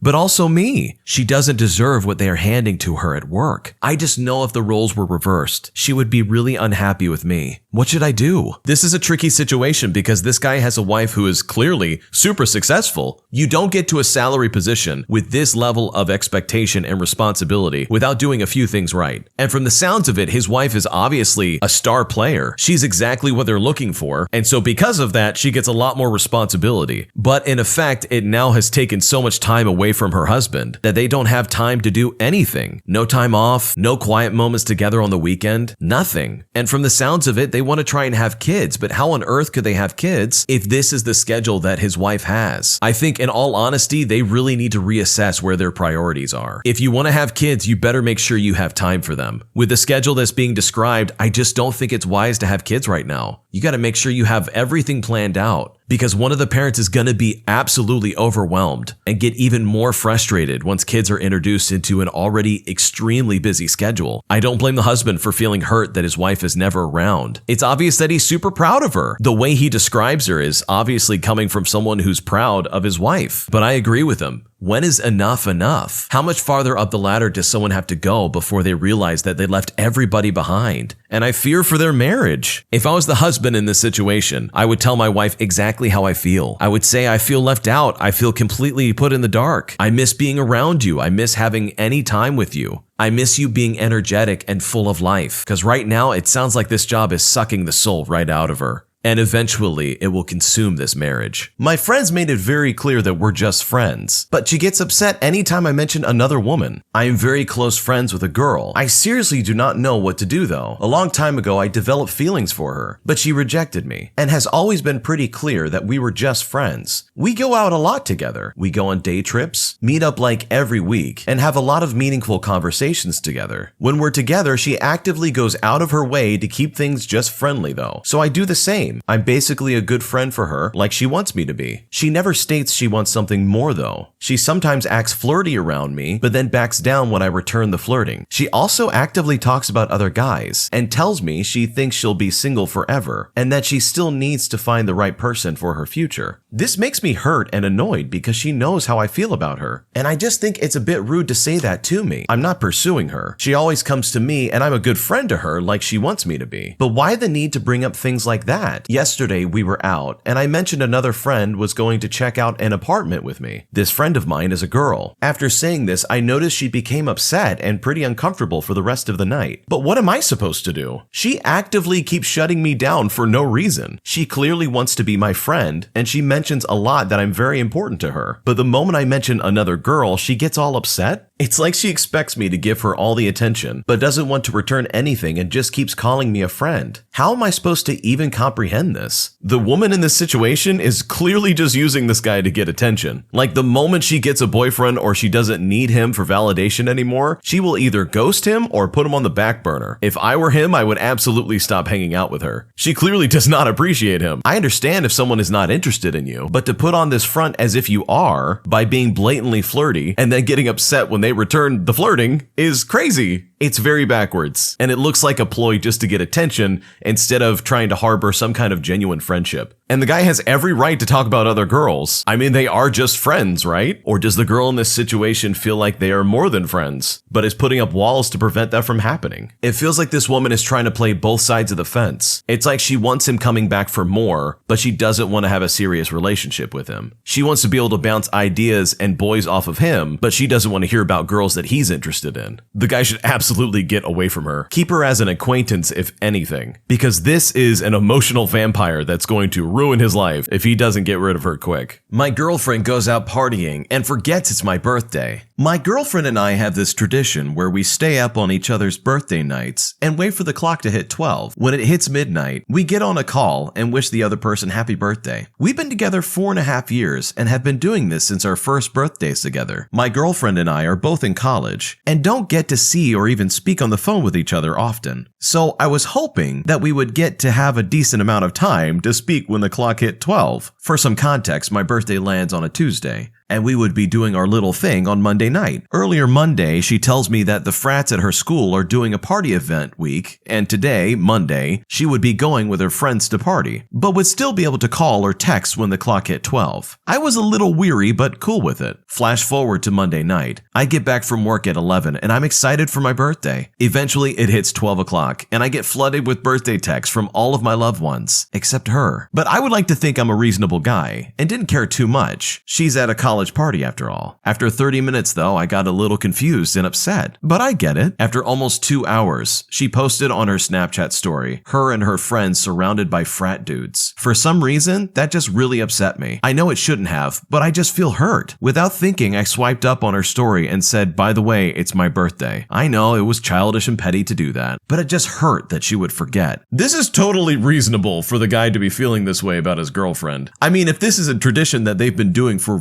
4 years now, the girlfriend should have known better and been there for her boyfriend, especially in a long-distance relationship. When you're in a long-distance relationship, you need to be communicating. These seemingly small moments are actually huge in a long-distance relationship. These are the things that keep you together. So I can totally understand where the guy is coming from, where he feels upset after seeing his girlfriend at a party with a bunch of frat dudes. I would like to assume that nothing happened with the girl. I don't think the story really suggests that anything nefarious happened. But I don't blame the guy for feeling a little jealous that his girlfriend basically forgot his birthday, especially with this being a tradition of theirs. The guy just needs to speak up and say something to his girlfriend and say, hey, this really upset me. Tell her exactly how you feel. I don't think the way he responded on the Snapchat is the best idea. I think it's only going to cause more problems, but having the conversation of like, hey, this was supposed to be a special thing for us and you completely forgot about it is going to be a good thing in the long run. My wife got sucked into a pyramid scheme. My wife became a stay-at-home mom when our son was born. Now that he just started going to school, she's had a lot of free time during the day. At first, she kept the house amazingly clean and started taking classes online. Then she stopped going to school. Then she decided she was going to strike gold via a multi-level marketing business. She bought into a makeup thing and tries to get her friends to all join. Now she's getting into tarot cards and psychics. Even more recently, she paid a lot of money to take class on how to be a medium. You know, people who talk to dead people. I told her that I don't believe mediums are real. She said she knows there are fakes, but she's 100% certain it's real. I told her that the multi-level marketing business she's a part of is probably a pyramid scheme and will likely never earn enough to break even. She said I never have faith in her and I never support her. She started off so normal. If she met herself 10 years ago, the younger version would definitely make fun of the current one. The more I tried to convince her that these things are all scams, the more she pulls away. It's gotten to the point where she's already mentioned that we might need to split up because I don't believe the same things as her. Can we salvage the marriage? Should I take my son and run? This is such a messy situation because most of the time, these multi-level marketing businesses are an absolute scam. These businesses are basically pyramid schemes where there's more benefit of getting people to join in on this business than there is of actually selling the product. The person who buys into this business has no incentive to actually sell the product. They get nothing for it, plus the product is most likely incredibly cheap. Nobody wants it. So the husband in this situation is 100% correct. The chances of you breaking even are slim to none. And in most cases, people take on an incredible debt just trying to get this product off their shelves. I feel bad for this marriage because it sounds like this lady has gone completely astray. Listen, you can believe in whatever you want to believe, but when money gets involved that you got to take classes on how to be a medium, that seems very silly. And she's obviously buying into something that is not going to reap any benefits towards her or her family. I can understand the stay-at-home mom trying to find some kind of side hustle to take up her time during the day, but I don't think joining a pyramid scheme, talking to dead people, and becoming a psychic is your solution. There's a lot of other things you can do that don't include ruining your marriage, which is exactly what she's doing. It seems like the husband in this situation is the only one with any rational thought, and I personally feel terrible for the son. These two definitely need to go to therapy. But in all actuality, the wife in this situation really just needs a wake-up call. It's so hard being a single parent, especially with a kid, and it's only going to become even more difficult if they divorce and split up, because they may be leaving each other, but their son is losing a parent. And I don't think any pyramid scheme or tarot card reading is worth losing your son. My boss is stalking me, and he thinks that we're best friends. So I've been with my company for almost 10 years. When I started, this particular boss couldn't have cared less about me. After a couple of years of working directly under him, we had similar interests and just had a laugh at work as you try to do. He had a wife and son. I had a boyfriend and now husband. I got engaged to my boyfriend and we got married. This guy invited himself to the wedding. I know I was a pushover not saying no, and it's honestly one of my biggest regrets. He literally booked the day off of work before I said he was coming, and my actual friend from work couldn't get the day off due to him assuming he was coming. Again, my fault for not telling him to stay away. I had several text conversations and phone calls at the time from his drunk wife jealous about our relationship. Yet she was at my wedding. I ended up outside at my wedding assuring her nothing was happening. Fast forward a year or two. I'm on a work night out and he supposedly leaves. But then when I go to a late night bar with a few others for a couple drinks, then get a taxi home afterwards, he sends me an angry text regarding who I was in the taxi with. So apparently he was waiting for me to come out of the bar and watched me get in the taxi without me knowing. I was pretty drunk, so I got very angry and kept calling him at like 3 in the morning, shouting at him for being a creeper. His wife obviously saw this the next day and had the audacity to ask me why I did that. Fast forward again due to COVID, we were furloughed and brought back in stages. Someone came back months before this guy and found his second phone, which he used to text me with. My picture was his screensaver, and it was a picture of me when I was 19, still in university. He found this picture online and made it his background. I told my main boss about this and he ended up speaking with him. A good year has passed and everything is still fine in his head. He even leaves me chocolates on my desk every day. And before everyone says I should just get him fired, I would have, but I have two managers. One is the guy who everyone relies on as a buffer to the much bigger, horrible boss. So I've basically been taking one for the team. This story is really creepy. The fact that her boss is stalking her and obsessing over her is really, really scary. It's bad enough she has to report to him every single day for work, but also the fact that she can't have a normal life outside of work. This is really creepy overall, and this lady should really say something. There is no taking one for the team in this situation. This manager is straight up stalking her. She also goes on to say that there's almost a 20-year difference between the two of them. That's just weird. No woman should ever feel like they need to just deal with this kind of harassment just so they can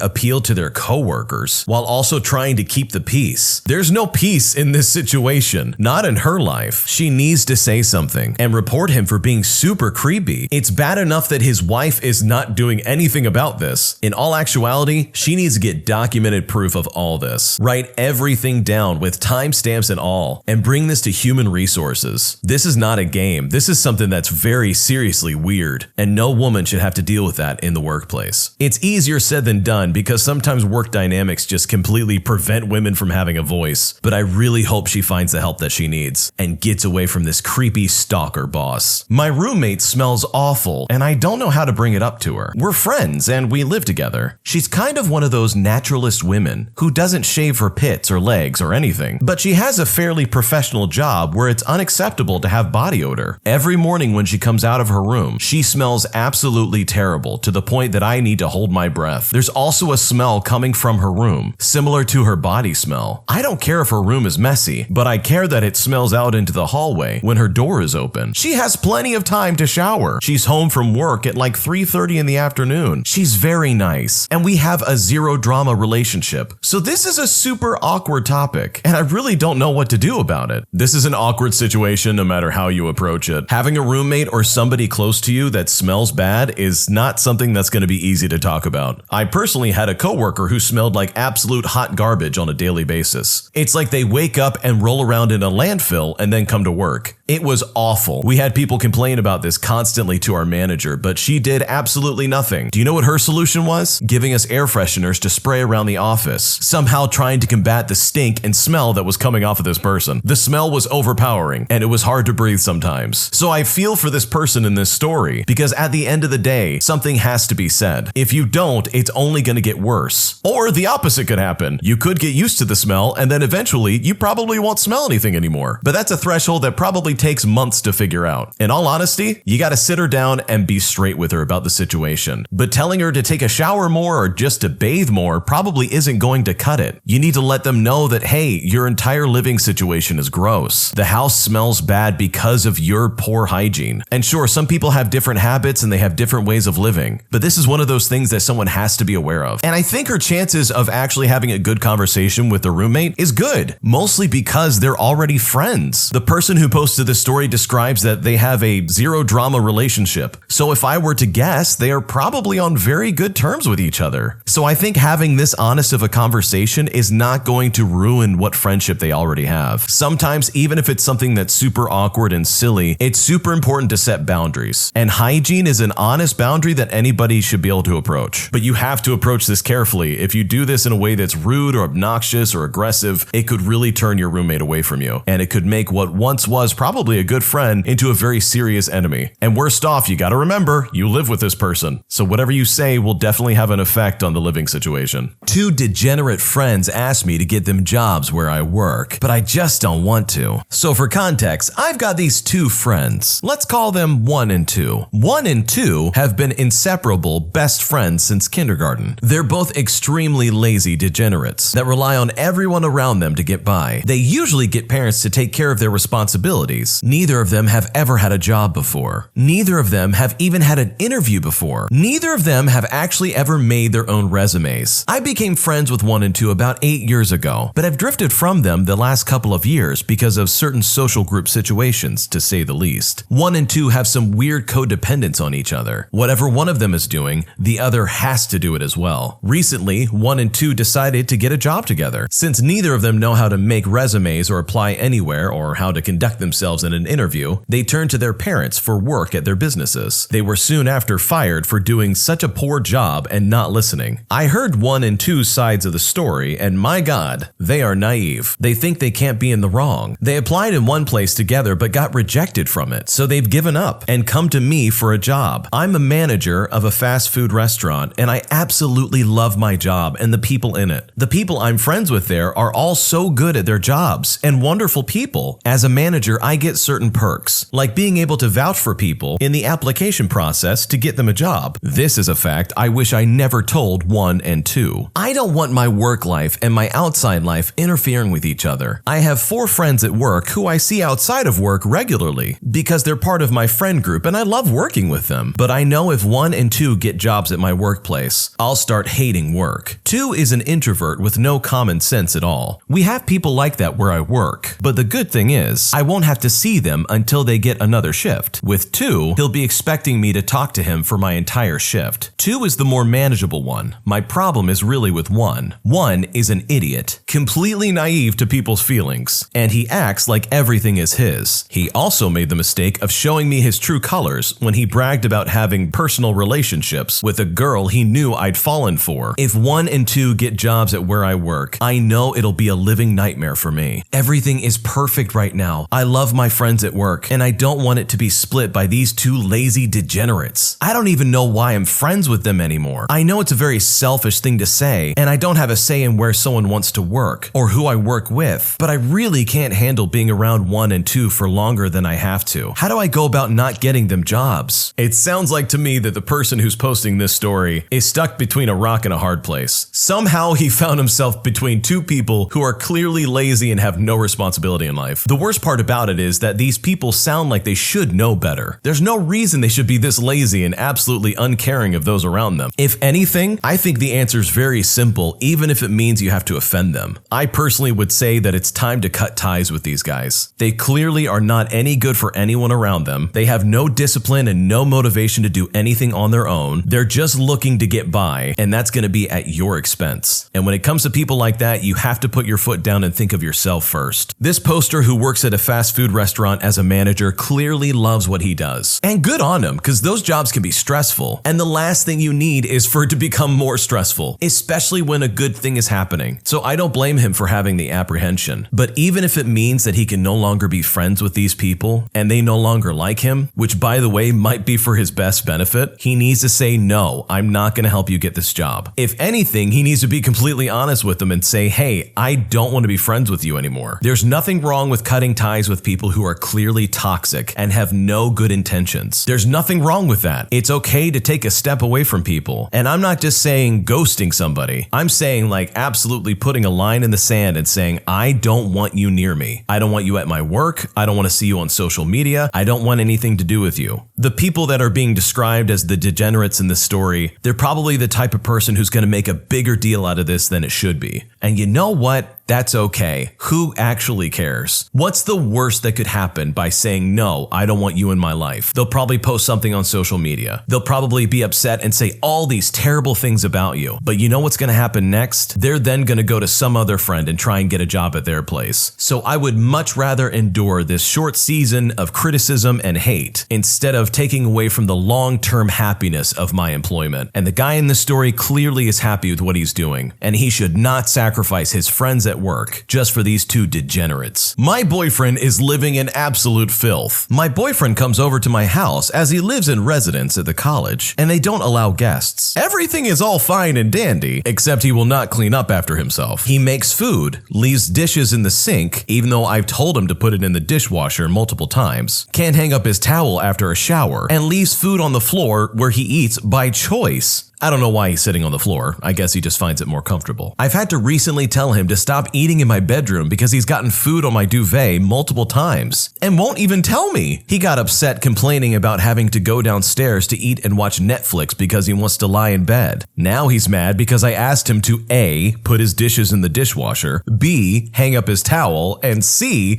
clean up the floor when he eats. He says he just won't eat or shower at my place. I want him to move in, but now he says he doesn't want to if it's going to be like this. I really don't feel like I'm asking much, and it hurts my heart that he doesn't even have the respect for me to keep my house clean or understand that I'm frustrated and why. I don't know what to do. I don't want to break up with him, but I also don't want to live like this forever because I can only see this getting worse. I really feel sorry for the girlfriend in this situation because as a man myself, I know for a fact how messy I eat and how messy I am in general. She's a saint for even putting up with that for a second, and she's absolutely in the right to be upset that her boyfriend is eating and making a mess everywhere. Here's the thing, when you're at someone's house, even if it's a significant other or a boyfriend or a girlfriend, you live by their rules. If they say you need to clean up after yourself, guess what? You need to clean up after yourself. If they tell you to take out the trash, congratulations, you are now taking out the trash. It doesn't matter what it is. If you're going to be under their roof for extended periods of time, and if you're going to be eating their food and drinking their water, what they say goes. So the fact that this guy can't put dishes in the dishwasher or hang up his towel after a shower or just keep things tidy to some degree is such a red flag for this lady, it's not even funny. You can bet that he's going to do this when he moves in with her. There's no doubt in my mind that he will fall back into these habits. Sure, maybe the first 2 weeks when he moves in, he might be tidy and organized, but those bad habits are going to creep up pretty quickly. And before you know it, her house is going to be a mess. So yeah, she needs to tell him what's up. And the fact that he doesn't understand that the way he is living and treating her personal space is disrespectful is absolutely insane. How do you not see that your actions are negatively affecting your girlfriend? I can't understand that mentality. I feel sorry for the girl in this situation, but you know what? Sometimes you just gotta say what needs to be said. And in this case, he needs to clean up his act or get out. My girlfriend bought a dog without telling me, and now I'm supposed to just be okay with it? My girlfriend and I have been living together for 3 months now. We agreed beforehand we would get a dog. We didn't specify a timeline, but we both would have to agree. Long story short, I come home yesterday to find a dog in our apartment. She claimed it was our dog, and she had to rescue it before telling me because it was apparently going to be put to sleep. We agreed on getting a smaller dog, something small and which would live well with us. The dog she brought home was just some random dog. It looked prehistoric. Half the skin on its face had been ripped off due to a skin allergy, and the dog's tail was also cut off. There's also some scarring on the underside. So this dog was a street dog with ticks and fleas and 100 other problems before it was taken into the shelter.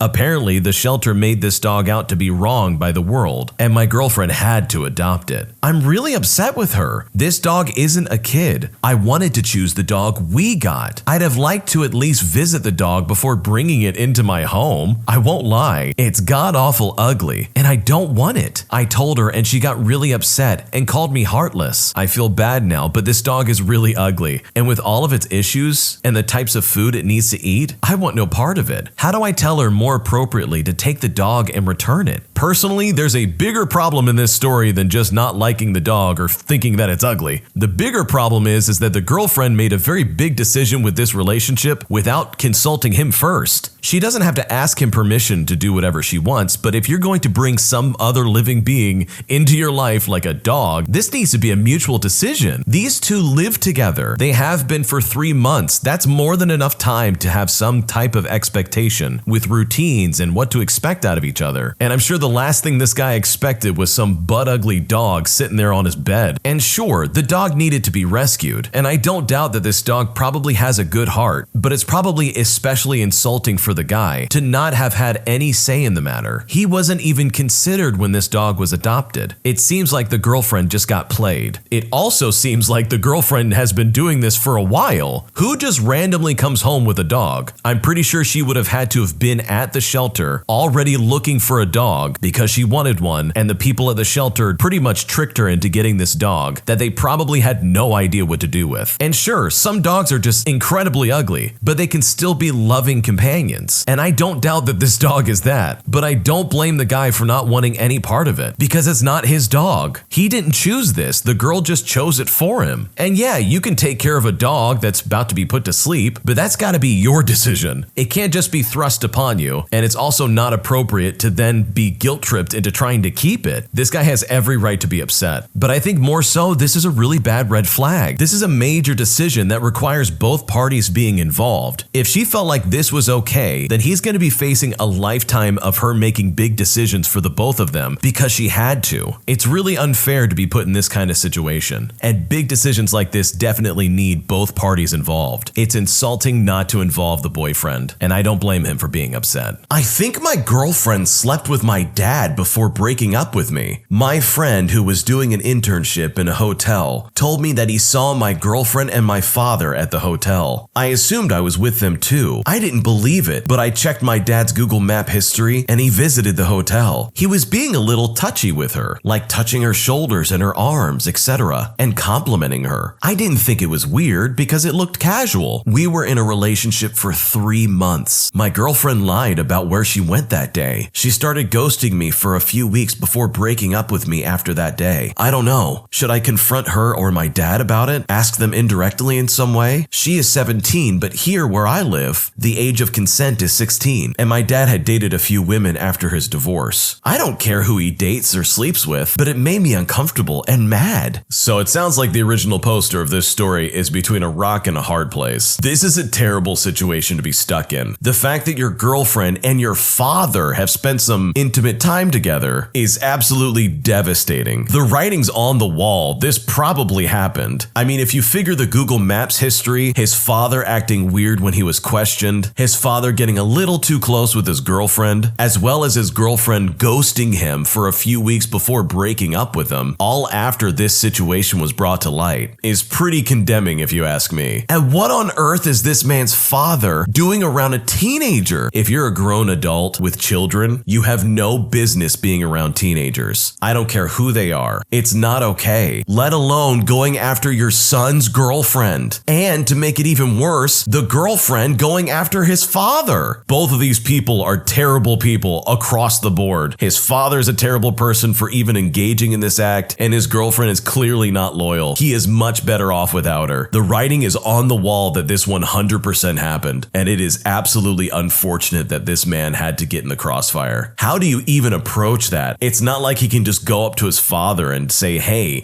did you do this thing with my girlfriend? Because of course he's gonna deny it, and the last thing you need is to provoke a father who could very well kick you out of the house. I'm sure this guy is probably still living with his parents to some degree, and in my honest opinion, I wouldn't say anything yet. I would make sure that my living condition is set up outside of the house before I even begin to approach my father about this situation. You gotta make sure you're looking out for yourself first and foremost before you make any kind of decision like that, especially confronting someone who could very well make you homeless. Absolutely disgusting. And he should count his lucky stars that he was able to get away from that woman as well. You don't need someone who's willing to sleep with your own father. That's just horrendous. Overall, there is a silver lining. At least he knows two solid things. For one, his girlfriend was not loyal and he did not need her. And for two, his father cannot be trusted. And at least when he grows up and becomes a man and has his own life, he can carry that with him and be better than anything his father's ever given him. Am I the jerk for canceling dinner with my boyfriend after he bought a bell to dinner to grab the staff's attention? I've been dating my boyfriend for about 4 months now. We live in different towns and he's not from here. He's an American living here. He usually visits on the weekends. This time I decided to visit his town and eat out at a diner. My boyfriend was already there when I arrived at the diner. We talked some, checked the menu. Then when it was time to order, he pulled out a small bell out of his jacket pocket, lifted it up and started shaking it. It produced a loud, annoying sound and my ear started hurting. I was so confused. I asked what he was doing and he said that he was trying to get one of the waiter's staff's attention. I said it was embarrassing and he should stop right then, but he just kept shaking it. I cannot begin to explain the looks we received from everyone. I demanded him to stop, but he said he's not gonna stop until a waiter comes over and takes our order. I threatened to leave the place and cancel dinner if he wouldn't stop ringing the bell, but he just kept doing it. Someone eventually came, but I'd already gotten up, took my purse, and started making my way out. He followed me and started arguing about walking out, but I told him that I couldn't take being embarrassed by him, and he got upset and said that he didn't get why I thought the bell was embarrassing, explaining that it was the perfect solution for no longer being forced to wait till someone shows up. I asked if it was acceptable to do this in America, and he said yes, because it's a free country, and people there usually don't really care. But I said it's inappropriate and embarrassing here. He said I was being too sensitive and overreacted over nothing. He insisted we go back inside, but I refused. We ended up leaving. He kept on about how I ruined dinner by canceling it and offending him by acting like his behavior is shameful. I said I had a right to give an opinion on what he was doing, even if he thought what he was doing was okay. But he basically told me to get off my high horse and stop calling his genius idea embarrassing. He's been sulking for days now and wanting an apology. Maybe I overreacted. Maybe it's nothing where he lives, but here it's just unacceptable. The man in this story, unapologetically, is in the wrong. No one in their right mind, especially in the United States of America, would bring a bell to ring to get the attention of a waiter. I can guarantee you, if you actually tried that in the States, you would get thrown out so fast. To anyone who's wondering who might not live in the US, no, it's completely inappropriate to bring a bell that you would ring to get the waiting staff's attention. That is unbelievably rude. You would get kicked out. You would possibly be banned from that establishment too. I can't think of a single place that would allow that kind of behavior. Not even fancy restaurants with Michelin stars would allow that kind of action. They would immediately kick you out for disrupting service. And the audacity of this guy to pretend like this is the norm in America when he's clearly in another country is disgusting. I don't blame the woman in this story for being horribly embarrassed. I would too. And the worst part about it is that you can bet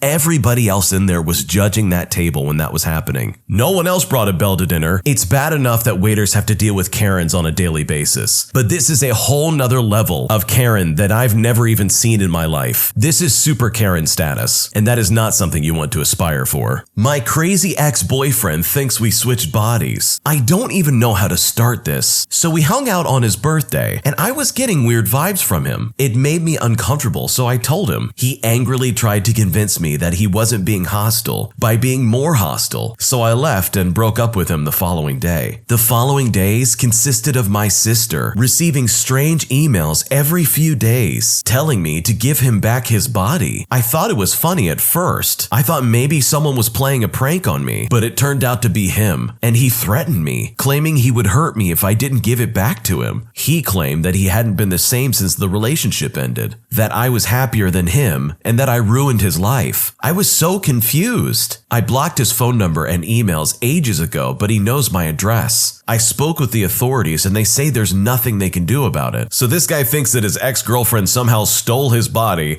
when she broke up with him for him being crazy. It's very clear that this guy needs psychological help, and he might be experiencing some kind of psychological breakdown. The woman in this story absolutely needs to file some kind of a report. Let the police know that her ex-boyfriend threatened her life. It's also weird how this guy's saying that his ex-girlfriend stole his body. I mean, what on earth does that even mean? And it's especially scary the fact that she went to the authorities, but they can't do anything about it, which is not uncommon. This lady needs to make a plan and make a plan fast to get away from this man. Sure, she can block him all over the place, from email to social media, but at the end of the day, he knows her address, so she needs to get out and find a solution. A possible option is filing a harassment report with the police, maybe even getting an attorney involved. But if she doesn't have any money, then it's probably better just to tell everybody what's going on. Don't hold back. Tell everybody that this guy is acting strange and that he threatened her. Give details. It might be her best bet for him to leave her alone if everyone's aware of how he's acting. Unfortunately though, that's only going to do so much, because it sounds like her boyfriend went off the deep end. And the last thing you need is to be dragged down with him. Am I the jerk for telling my roommate's boyfriend he needs to get out? I just got a new roommate who is subletting the other room in a 2-bed, 1-bath apartment. She moved in a week and a half ago. The day before she moved in, she texted me notifying me that she would be there in the morning and asked if her boyfriend could stay with us for like 2 weeks until his apartment was ready. She made it sound like he already had an apartment and it just needed maintenance like painting or plumbing or something. She claimed he works a lot and would be there to sleep, which turned out to be untrue. I kindly told her no, because a strange man in the apartment would make me uncomfortable, especially since she is a stranger as well. No response. She arrives the next morning. I know her boyfriend stayed the first night because I heard them, but I didn't see him. I brushed it off because he was helping her move. The next day comes and I get home from class at about 2 o'clock and knock on her door to see if she wants lunch. The boyfriend answers the door and says that the roommate left to buy food. I was annoyed that she moved him in without consent, and especially that she left him there alone with all my things. When she gets back, she gives me a sob story, and I agree to let him stay for 2 weeks. We all get along well, but he doesn't clean up after himself. If I need to use the bathroom or get water in the middle of the night, I feel the need to get dressed. It's just all around annoying. He doesn't clean up after himself in the kitchen. He leaves dirty dishes around. He leaves hair in the sink and in the shower. He goes to the bathroom on the toilet seat and just leaves it there without cleaning it up. I simply don't feel comfortable at night, especially if I need to get up and get water or maybe use the bathroom. It's just all around super annoying. The 2-week mark is coming up soon, so I asked her when his apartment would be ready last night. She directed me to ask him. The boyfriend says a few weeks because he has not signed a lease or given them any money or been approved for the apartment. I said next Monday, 4 days away, would be 2 weeks, so he needs to get it figured out by then. She goes to her room slightly irritated, and I did not see her again until today. This morning, she told me she thought I was rude for how I talked to her boyfriend, and she would never treat one of my guests that way. I apologized, but I didn't think it was rude, only stern. I said that if he was staying longer than 2 weeks, he needs to pay rent. She said he's not paying rent because he's staying with her and already helped pay her half for the month. I made it clear I want him gone by Monday. If he is still here, I will inform the leasing office of an overnight guest who has overstayed their welcome. Am I the jerk in this situation? This story is a classic case of the lazy boyfriend not doing what he needs to do. It sounds like to me that the boyfriend in this situation found himself with a sweet gig. He found an apartment where he could just lay around and not get anything done. Leave dishes everywhere, not clean up after his mess, the works. And in effect, the roommate who has to deal with this guy, who wants nothing to do with this guy, is now caught in the crossfire. It's interesting how this type of person works. He was only supposed to be there for 2 weeks, and that's after the girlfriend begged begged and pleaded with this lady that he could stay longer. And now that the 2 weeks are coming up, he doesn't want to leave. And it doesn't help that the girlfriend is basically taking the boyfriend's side. It sounds like both of them are incredibly lazy, because in 2 weeks, you could at least have some prospect going for an apartment. It might not be an ideal apartment, but you can find something, especially if it's just you by yourself. It's incredibly inappropriate to abuse the trust and expectation of another person's apartment just to fit your own needs. And I don't blame the lady in this story for saying that if this guy is going to stay longer, he needs to pay rent. It doesn't matter that he's staying in her side of the apartment. He needs to pay rent if he's going to stay longer, because that's absolutely not fair for the lady who is paying rent. This guy is a freeloader and he needs to do his part. If you're staying in someone's apartment, you abide by their rules. What they say goes. So you gotta clean up after yourself. You gotta keep things tidy, and you have to pay your portion. Anything past 2 weeks, in my opinion, definitely means you gotta start paying rent. It's either that or you gotta go. The person in this story, in my opinion, is not a jerk. They're just trying to make sure they have some normality in their life. And it sounds like they have a roommate now who is definitely subpar, and they're gonna have to deal with it. But at the end of the day, she lives there as well, and there's no reason for her to be miserable just so some deadbeat boyfriend can get by and take advantage of a sweet situation. Would it be wrong of me to ghost everybody around me and just run away? I live in a very small but very bigoted community on an island. Some terrible people populate this island, and on top of that, there's been a huge increase of violence and death. My birthday is soon, and I'm graduating also, and I plan on immediately moving to the United States of America for university and never coming back. My mom and I are both dual citizens, so things like deportation isn't something I'm actually worried about. Now here's where I think I'd be kind of shady. I've had friends since I was a kid. We grew up together and often always stick together. I've got family here too, but recently I felt extremely isolated recently. My orientation goes against pretty much everything the majority of my island believes in, which unfortunately includes my friends and family. I bite my tongue because often when I speak up against these ideas, I'm berated. I've made up my mind to just completely go missing in action to these people and erase any kind of contact, leave a letter and just go. I've even considered legally changing my name and keeping in contact with one friend and 4 family members because they haven't made me feel like garbage and don't agree with the majority mindset. I let it slip casually in a conversation that I planned on running away and going missing, and I was told that it was a terrible thing to do because I'd worry a lot of people and would leave a hole in my social groups forever, and now I've been second guessing it. I felt isolated by these people because of my orientation my whole life, so I feel like it wouldn't be a big deal, but according to some people it would. So would I be wrong for just disappearing? First and foremost, I think it's terrible that this person feels like they can't be themselves. It must be terrible to literally be stuck on an island with people who are so vocally against who you are. It must feel terrible to feel trapped as if there's no way out. But I think the person in this story just needs to know that there is love and happiness on the other end of this island, that quite literally they have a chance to get away from this. It would feel easy to be consumed over their current situation, but they have an opportunity to go to college and escape this entirely. On one hand, I really do agree that just disappearing completely would in fact leave a hole in a lot of social groups. But on the other hand, I think it's important to get away from toxic people, especially those who are going to discriminate against you based on your orientation. No living person should feel less or discriminated against because of something they can't control. And the beautiful thing about it is that this person is going to blossom in college. They're going to have chances to meet people who are probably similar to themselves. And the fact that they have a university they can go to is massive. This is truly going to be the beginning of the rest of their life. In my honest opinion, I think they can still leave their island life behind while still embracing the beautiful future self that is just around the corner. I think with careful steps and careful planning, they can still maintain the relationships they want to stick around with while abandoning those who are just going to be toxic to them. Distance and time can heal all wounds. And I think this person's going to feel better just getting off that island and meeting people of similar mindsets and similar orientations in life. If I were them, I wouldn't move back to this island ever again. Sure, you can maybe visit, but there's so much more to life than being stuck with people who are so close-minded and absolutely at their core do not care about you. You can still keep in contact with your friends and family, especially those who are accepting of you, but you have no obligation to stay in contact with people who would use, abuse, and discriminate against you. I hope that the person in this story is able to embrace their their true self and find solace in the fact that they are truly moving forward with their lives and moving away from an island and towards a brighter future. A crazy woman tried to run me down in the parking lot with her car. My sister-in-law both got Michael's gift cards for Christmas. Michael's is a craft store, and we were excited to meet up and shop together. We were both coming from different directions, so we just met there. As we were walking from our cars to the storefront, there was a medium amount of traffic moving through the parking lot. Nothing crazy. I approached the area where you would cross, and there's an older woman in an SUV a ways back, going about 20 miles an hour. I look both ways, as one does, and start to cross, and I see her trying to make eye contact, so I look up at her face, and she is still quite a distance from me where I would be if I just kept crossing. She looked a bit annoyed, but made an ambiguous hand gesture that I foolishly interpreted as her giving up her non-existent right-of-way to me. Naturally, I kept walking. This crazy lady literally hit the gas. She came very close to hitting me. I obviously scurry the rest of the way because I'm not trying to have broken legs. And then, having now passed where I was standing seconds before, she stops her car. Why did she stop her car, you might be wondering? It was to scream at me for, get this, not using a crosswalk in a parking lot that doesn't have them. In all my cool collected glory, I pointed this out to her. I ended up telling her exactly that, pointing out that there was no crosswalk in this parking lot. She did not give in. She simply doubled down with her tantrum. I probably would have stood my ground a lot longer, but as soon as my sister-in-law crossed some 45 seconds later, she started yelling at the woman for her murder attempt, and I snapped out of it and dragged her into the store with me. The audacity and entitlement of this lady. She sat in her car blocking traffic to scream at me about non-existent crosswalks and following road rules. She stayed there still blocking traffic for a good 3 minutes after we left. All this because she fancies herself some vigilante justice jaywalking police. People are absolutely crazy when it comes to driving. I don't think I've met more entitled and enraged people in my life when I have to deal with them on the road. It seems like everybody's in the right all the time constantly, until something happens that they feel the need to try and become the Batman of parking lots. What kind of psychopath, when they see someone trying to cross the street, jumps on the gas just to try and hit the person? Or maybe they weren't even trying to hit the person, but just to make a point. Even that alone is ridiculous, and possibly even a criminal act. Like, who does that? And she stops her car in the middle of traffic. This lady had better be lucky that she got away with this with no cops in sight, because you can bet she would be in trouble with the police if she acted like this. There's no reason to stop your car in the middle of traffic just to scream at someone who's crossing a parking lot. I would be upset too if someone tried to hit me with their car just because I'm trying to walk into a store. And was the person in this story maybe jaywalking? Possibly, but does it mean that the lady in the car should try and speed up, try and hit them, and also block traffic just to scream at them like a psychopath? No, absolutely not. An entitled customer says we should drop everything and serve her food faster while we are getting slammed with customers. For almost 8 months now, I've been working at a family-run restaurant as an ice cream scooper. I'm not a server, nor am I planning on becoming one. I'm just an ice cream scooper. So last night, I probably dealt with the most entitled customer in a very long time. Normally, we're not very busy in the winter. However, the weather in my area has been getting a little bit warmer than normal. We've been getting a bit more busy because of this. Last night, we were the busiest we've been in months now, and we were all slammed for a good 45 minutes or so. We only have 3 servers working, so you can probably imagine how busy they all were. Sometimes I'll help them bringing over ice cream orders, especially when they're all busy. What happened while my coworker and I were in the middle of finishing an ice cream order takes the cake. A middle-aged woman walked behind the counter and demanded that we take food to them first and faster because they've been waiting a while. I politely told them, hey, you're not supposed to be behind the counter, and they blatantly ignored me. Assuming that she didn't hear me, I said it again louder. Ma'am, you are not allowed to be behind the counter. She said, I heard you the first time. Do you think I'm dumb? You know, I wouldn't have to come over here if I got my food fast enough. First of all, the amount of entitlement this woman had, what exactly did she expect? For all of us to just drop everything we're doing? I also heard from a few coworkers of mine that she went into the server aisle asking for more marinara sauce, and they told her she wasn't allowed back there. From my understanding, she also told a server to remind another server that they're waiting on drinks. Yeah, well, so is a bunch of other people, and this includes their food too. She's not the only customer in the restaurant. She can't expect all of us to drop everything we're doing to give her and her table all of their food only and neglect everyone else that came here to have a good dining experience. You're not special, and you're not getting priority for your food or drinks just for existing. The cherry on top is the fact that this lady had 4 little girls sitting with her at her table. They couldn't have been older than 5. This lady is setting such a bad example by showing that she doesn't have to follow the rules and that she can just give servers and employees a hard time if she doesn't get what she wants. I seriously hope those little girls don't grow up to be like her. The gall of this lady to come up and act like she owns that place is absolutely disgusting. People like this who come into restaurants or places of business and pretend like they're a VIP for some reason are some of the lowest forms of intelligent life you could possibly look for. They like to pretend like they're Bill Gates or Jeff Bezos, when in reality they're just some middle-aged weirdo who thinks they're so important simply because they're HOA president on their street. It's ridiculous. And to trespass behind the counter and into the server aisle demanding things of the employees is ridiculous. You are not allowed back there. If that lady had not left the back counter or left the server aisle, she could have been kicked out, and that would have been a terrible example for her daughters. And the fact that she was acting this way in front of her daughters was ridiculous. I feel so bad for those kids. What a terrible example of how to act around people. Being an adult means that sometimes you don't get your way. I find nowadays that a lot of middle-aged people and elderly people think that if they don't get their way, that they're somehow being tricked or fooled by the employee, which is just ridiculous. The world isn't against you. When you act like this, you're only hurting yourself. And you can bet that once that lady left, the rest of the employees at that place made fun of her. No one's gonna have a good dining experience if that's how you act. And you can't possibly expect good customer service if you act like a super Karen. What's the nicest way to tell someone you don't want to go on a second date? I went on a date with a guy a week ago and it went really awful. Somehow politics were brought up and it went completely downhill from there. We didn't agree on anything. I don't like to argue politics, but I do think political opinions are a crucial part of how someone sees the world. The guy drove 3 hours round trip. I tried to pay for the dinner, which was like $80, but he wouldn't let me. He texted me 2 days later, telling me that he would be in my area the next week, which seems highly unlikely to be honest. I have had plenty of first dates, but none where they seemed oblivious to how bad it was. I mean, how could he not see how bad that date was? He ended the date with a whole speech basically saying I would be closed-minded if I wouldn't give him a chance because we have different political opinions. How do I get him to stop texting me? I take forever and a day to respond and only send brief messages. I also said I couldn't do dinner or brunch. Should I just be direct? I don't really want to receive a closed-minded lecture. Here's the thing with dating. It either clicks or it doesn't. And this situation clearly does not click. It sounds like this guy is super aggressive when it comes to politics. And I bet it wasn't happenstance that politics came up. If I'm willing to bet, that guy probably brought it up for a reason. It seems like that guy is the kind of person that just loves to argue political discourse. And this is absolutely in detriment to everybody else around him. The lady in this story sounds like a nice lady, but I think she just needs to be direct with him and tell him straight up, hey, this is not working for me. Trying to force it and trying to say, hey, maybe I can give this guy another chance is just weird to me because based on everything she just said, it clearly did not work out and it clearly was not a good experience. Why would you want to go back to that? And the fact that he was trying to guilt trip her by saying, hey, if you don't give me another chance, you're being closed-minded. That is such a clear manipulation tactic, it's not even funny. And that's a big red flag for any future engagements. You can bet he's going to try and guilt trip her into other things in the future if he gets his way this one time. How should you get him to stop texting you? Well, you can just be pretty honest with him and say, hey, I don't like you like that. I did not enjoy our date and I think we should just go our separate ways. It was one date and it was the first date at that. Sometimes it just doesn't click and that's okay. Best thing to do is just pick up the pieces and move on. You have no obligation to this guy you just met. It's okay to walk away. And it sounds like by avoiding this guy, she's dodging a pretty big bullet in my opinion. Am I the jerk for complaining about my loud neighbors? I'm in my late 20s and I live in an apartment complex with my girlfriend about 50% of the week. I am a middle school teacher, so I wake up pretty early on weekdays. We live in Southern California, across from the beach, beach, but are in no way downtown. Recently, we got new upstairs neighbors. They're a pair of females in their 20s who frequently have their boyfriends over. The walls and floors of our building are hilariously thin, and we can basically always hear them walking around. Typically, it's not a big deal, but it seems like every week they have people over and they are playing music and walking around. Sometimes it sounds like stomping and it makes the bed shake. All of this until 2 or 3 in the morning. Typically, it's on Friday nights, but sometimes it's weeknights too. We have tried going up there to ask them to keep it down. We even text them if they are being loud after midnight, but we had to call the cops once on a noise complaint. Am I the jerk for wanting some quiet time and quality sleep? This is an easy one. No, you are not the jerk. You are not the bad guy if you have some neighbors who are refusing to quiet down, especially after telling them multiple times that, hey, you need to keep it down. I'm sure they probably explained their situation to their new neighbors, saying how he's a middle school teacher and he wakes up crazy early, not to mention probably works really late as well on schoolwork. So the least that they could do is keep it down. And the fact that these parties are happening on the weekdays is unacceptable. These two new neighbors need to learn some responsibility and have some consideration for those around them. It's bad enough that the walls and floors are thin, so you can basically hear everything going on. So no, they are not in the wrong for wanting to have some peace and quiet at night. They honestly need to speak with their landlord and tell them what's going on. Getting the landlord involved would dramatically improve this situation. I'm sure there's probably some kind of rental agreement about noise after a certain time, or if people are having some kind of excessively loud music, especially late at night or early in the morning. In this case, especially if this is some kind of mass apartment complex, they're most likely breaching their rental agreement, which in all honesty is a really good way of getting results. You can try and be nice, and that's honestly the first path anybody should take. But after a while, if the message is not getting across, you need to go to bigger measures. And the next step may be the landlord, and that next step is exactly what I would have done. I would have absolutely called the police on a noise complaint. There are quiet hours, just like there are sound ordinances in a city for a reason. It's not fair for your neighbors, and it's not fair for everybody else in the apartment complex who's a working adult who has to put up with this. My new neighbor sits in the parking lot and harasses everyone. Should I talk to management? For context, I live in a massive apartment complex. Like, it's basically an entire neighborhood of apartment buildings. It's not the best area, so a lot of bad things have happened around here. Last month, I noticed an older woman sitting in her walker in the parking lot. Because my apartment complex isn't the safest, I keep to myself and mind my business. She started yelling at me to get my attention, so I stopped and she began talking to me. She basically gave me this sob story about how she moved in and that her friends were supposed to pick her up to take her to the liquor store, but that they hadn't shown up. She proceeded to ask me to go to the store and buy her some cheap drinks for her after asking me how old I was, and to be honest, I wish I had lied and told her I was underage. I kept trying to tell her I couldn't and that I had plans, but she kept asking and started getting kind of angry about it. So my social anxiety took over and I gave in. Huge mistake. Since then, I avoid this woman like the plague. She's outside in the parking lot every day, stopping everyone that walks by and asking them for money or alcohol. She's gotten to the point that she even shouts and whistles loudly at cars that drive by, trying to get them to stop so she can ask them for money or drinks as well. Yesterday, I had to walk to my mailbox to get my mail. I saw her as I was leaving my building, but was able to sneak past her and take a route to the mailbox so she wouldn't see me. As I was unlocking my mailbox, I heard her shouting and whistling at a car that was pulling up to the mailboxes. This woman had followed me to the mailboxes, and after the people that were in the car rolled their windows up and had driven away, she came up to me and started harassing me for money. I told her I didn't have any money I could give her, and she straight up told me she didn't believe me, and she kept telling me that she needed money and I needed to give it to her now. She got distracted by someone else walking by, and I was able to run off back to my apartment. I get so anxious every time I leave my apartment because I'm worried she'll be out in the parking lot again and will harass me. It's clear that it makes other people living here uncomfortable, but I don't know if I should talk to management or just ignore her. What should I do? The woman in this story needs to be rude. I know it may sound weird, but hear me out. I personally believe that we should give people the benefit of the doubt. Try and allow people to show that they're not terrible people and that they have good intentions. But the elderly woman who is in the walker harassing people for money and drinks at the store is not a good person. The woman in this story just needs to be rude. She needs to make it so this woman and never wants to be around her ever again. I feel terrible for this person because they let their social anxiety take the best of them. And at one point, they even bought this person drinks from the store. That is not good. She should have stopped this right at the start and said, no, absolutely not. I'm not buying you drinks. I'm not giving you money. Leave me alone. And then at that point, if she keeps harassing you, that's when you start going to management or my personal favorite, the police. You should not have to live in an environment where someone is constantly harassing you and following you around trying to get money from you. That is not okay. No one should live that way. And the person in this story has just clearly allowed something to go farther than it should have been. Tell this lady to get lost. Yes, you need to tell management, but you also need to have a safety plan in check. It starts with money, it starts with drinks, but then it escalates to other things. Pretty soon this lady's going to be knocking at your door, trying to get more than just money and drinks. So you have to be careful. This person doesn't live in the best neighborhood. From what they've described, there's been a lot of illegal activity going on in this neighborhood. So you've got to look out for yourself first and foremost. This person in the walker is clearly not hurting for money. It seems like this lady is just one of many people she makes her rounds to, desperately begging for something she probably has plenty of. What a miserable existence, by the way. Going from person to person, screaming at people on the street, asking them for money. So my honest advice, tell this lady to get lost. Tell her to stay very far away from you. It's much better to tell this person just go away, because if you give them an inch, they will take a mile. And before you know it, you could lose much more than just money and drinks. My arranged marriage turned out to be a nightmare. I was thrown into an arranged marriage with this woman who's 7 years younger than me. I refused it in the beginning, but then I agreed to it only if I could date her before the actual wedding. I dated her for 6 months. During that period, I remember thinking I was a lucky guy for me to find a woman like that through an arranged marriage. I always questioned what I did right in my life to deserve this woman. Little did I know, she is my worst nightmare. She turned out to be the most sensitive person there is, and not in a good way. She would get upset over the stupidest things and just stop talking to me for hours on end. We have been married for a week now, and she never shows affection, never initiated anything. No kisses until I kiss her first. No hugs, no nothing. And then there's this thing that she does. She puts a pillow between us in bed and turns her back to me. I've pointed that out to her many times, and that it makes me feel unwanted, but she showed little to no care. I'm literally lying next to her right now with a pillow between us, and her back to me thinking about divorcing her. The only thing that's stopping me from divorcing her is the $75,000 I spent on this disaster of a marriage. I have a lot of questions here. My first question is,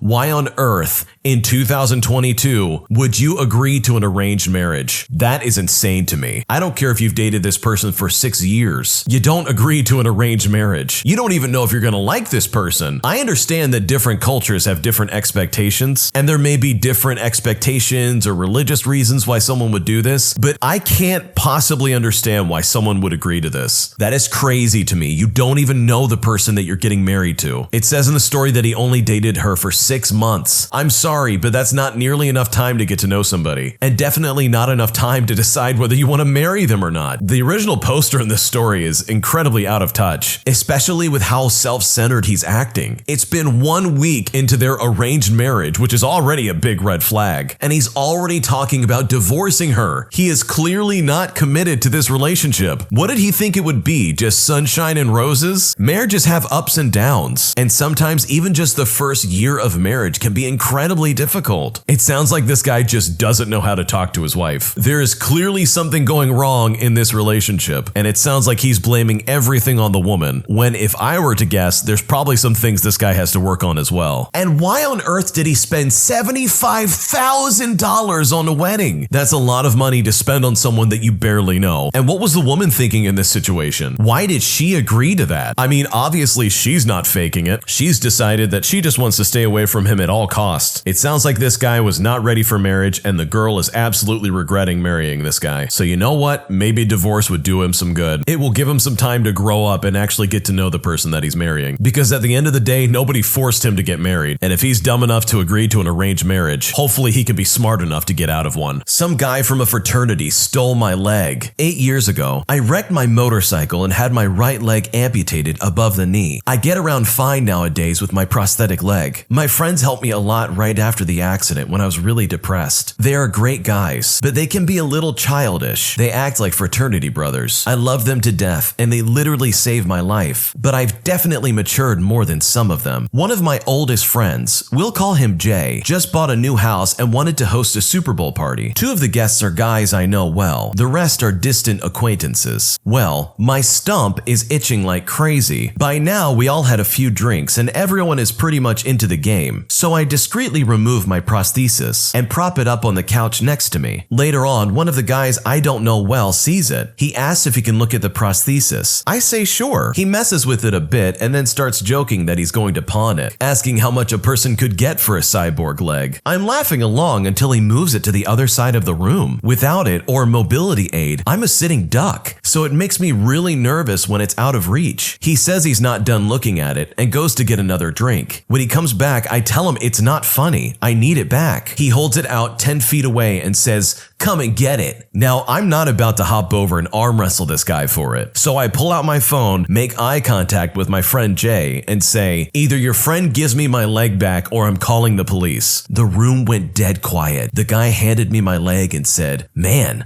I was just messing around." I left pretty shortly after. I was heated, and the mood was awkward. Still, I didn't think I was the jerk until Jay texted me today saying I overreacted. Now I feel like a jerk because I know I did ruin his party and yelled at his friend in his house. Jay pointed out I wasn't going anywhere, so I went off for no real reason. He's right. I wasn't going anywhere, and I didn't need it for any reason, except like I said, I get anxious when I can't get to it. It's part of my body at this point, and I can't walk without it. So yeah, I'm a little attached. I asked my 2 other friends. One of them said I was out of line, and the other said I was justified. Am I the jerk? This guy had his leg stolen by another person, and he's asking if he's the jerk? No, he's not the jerk. I would have made a bigger scene if this happened to me. It's not like this guy could have just jumped up and hopped over and gotten the leg. It no longer became a joke when this guy started making fun of him because of it. It very quickly became bullying. The fact that this guy would hold it just out of reach and say, "Come and get it," is so disgusting. This guy lost his leg in an accident. Have some compassion. You don't hold it over his head like a bully in the schoolyard demanding that the kid smaller than you reach up and grab it. What kind of person would do that? It's disgusting, and I don't blame him for freaking out. He has no other way of getting around. He is, as he said, completely helpless without his prosthetic leg. That guy took it just to use as a prop for his own conversation piece, and it's at the original poster's detriment. He didn't deserve that. He is well within his right to make a scene about something that is important to him, something that is literally crucial for him existing and functioning as a human being. That'd be like kicking someone out of their wheelchair and then asking them to crawl over and get back in it if they wanted it so badly. So no, he's not the jerk. If anything, his friend Jay is a jerk for not understanding where this guy's coming from. Every single person at that party probably has both of their legs. They don't even understand the trauma this guy probably went through when he had his leg amputated. I don't care who you are.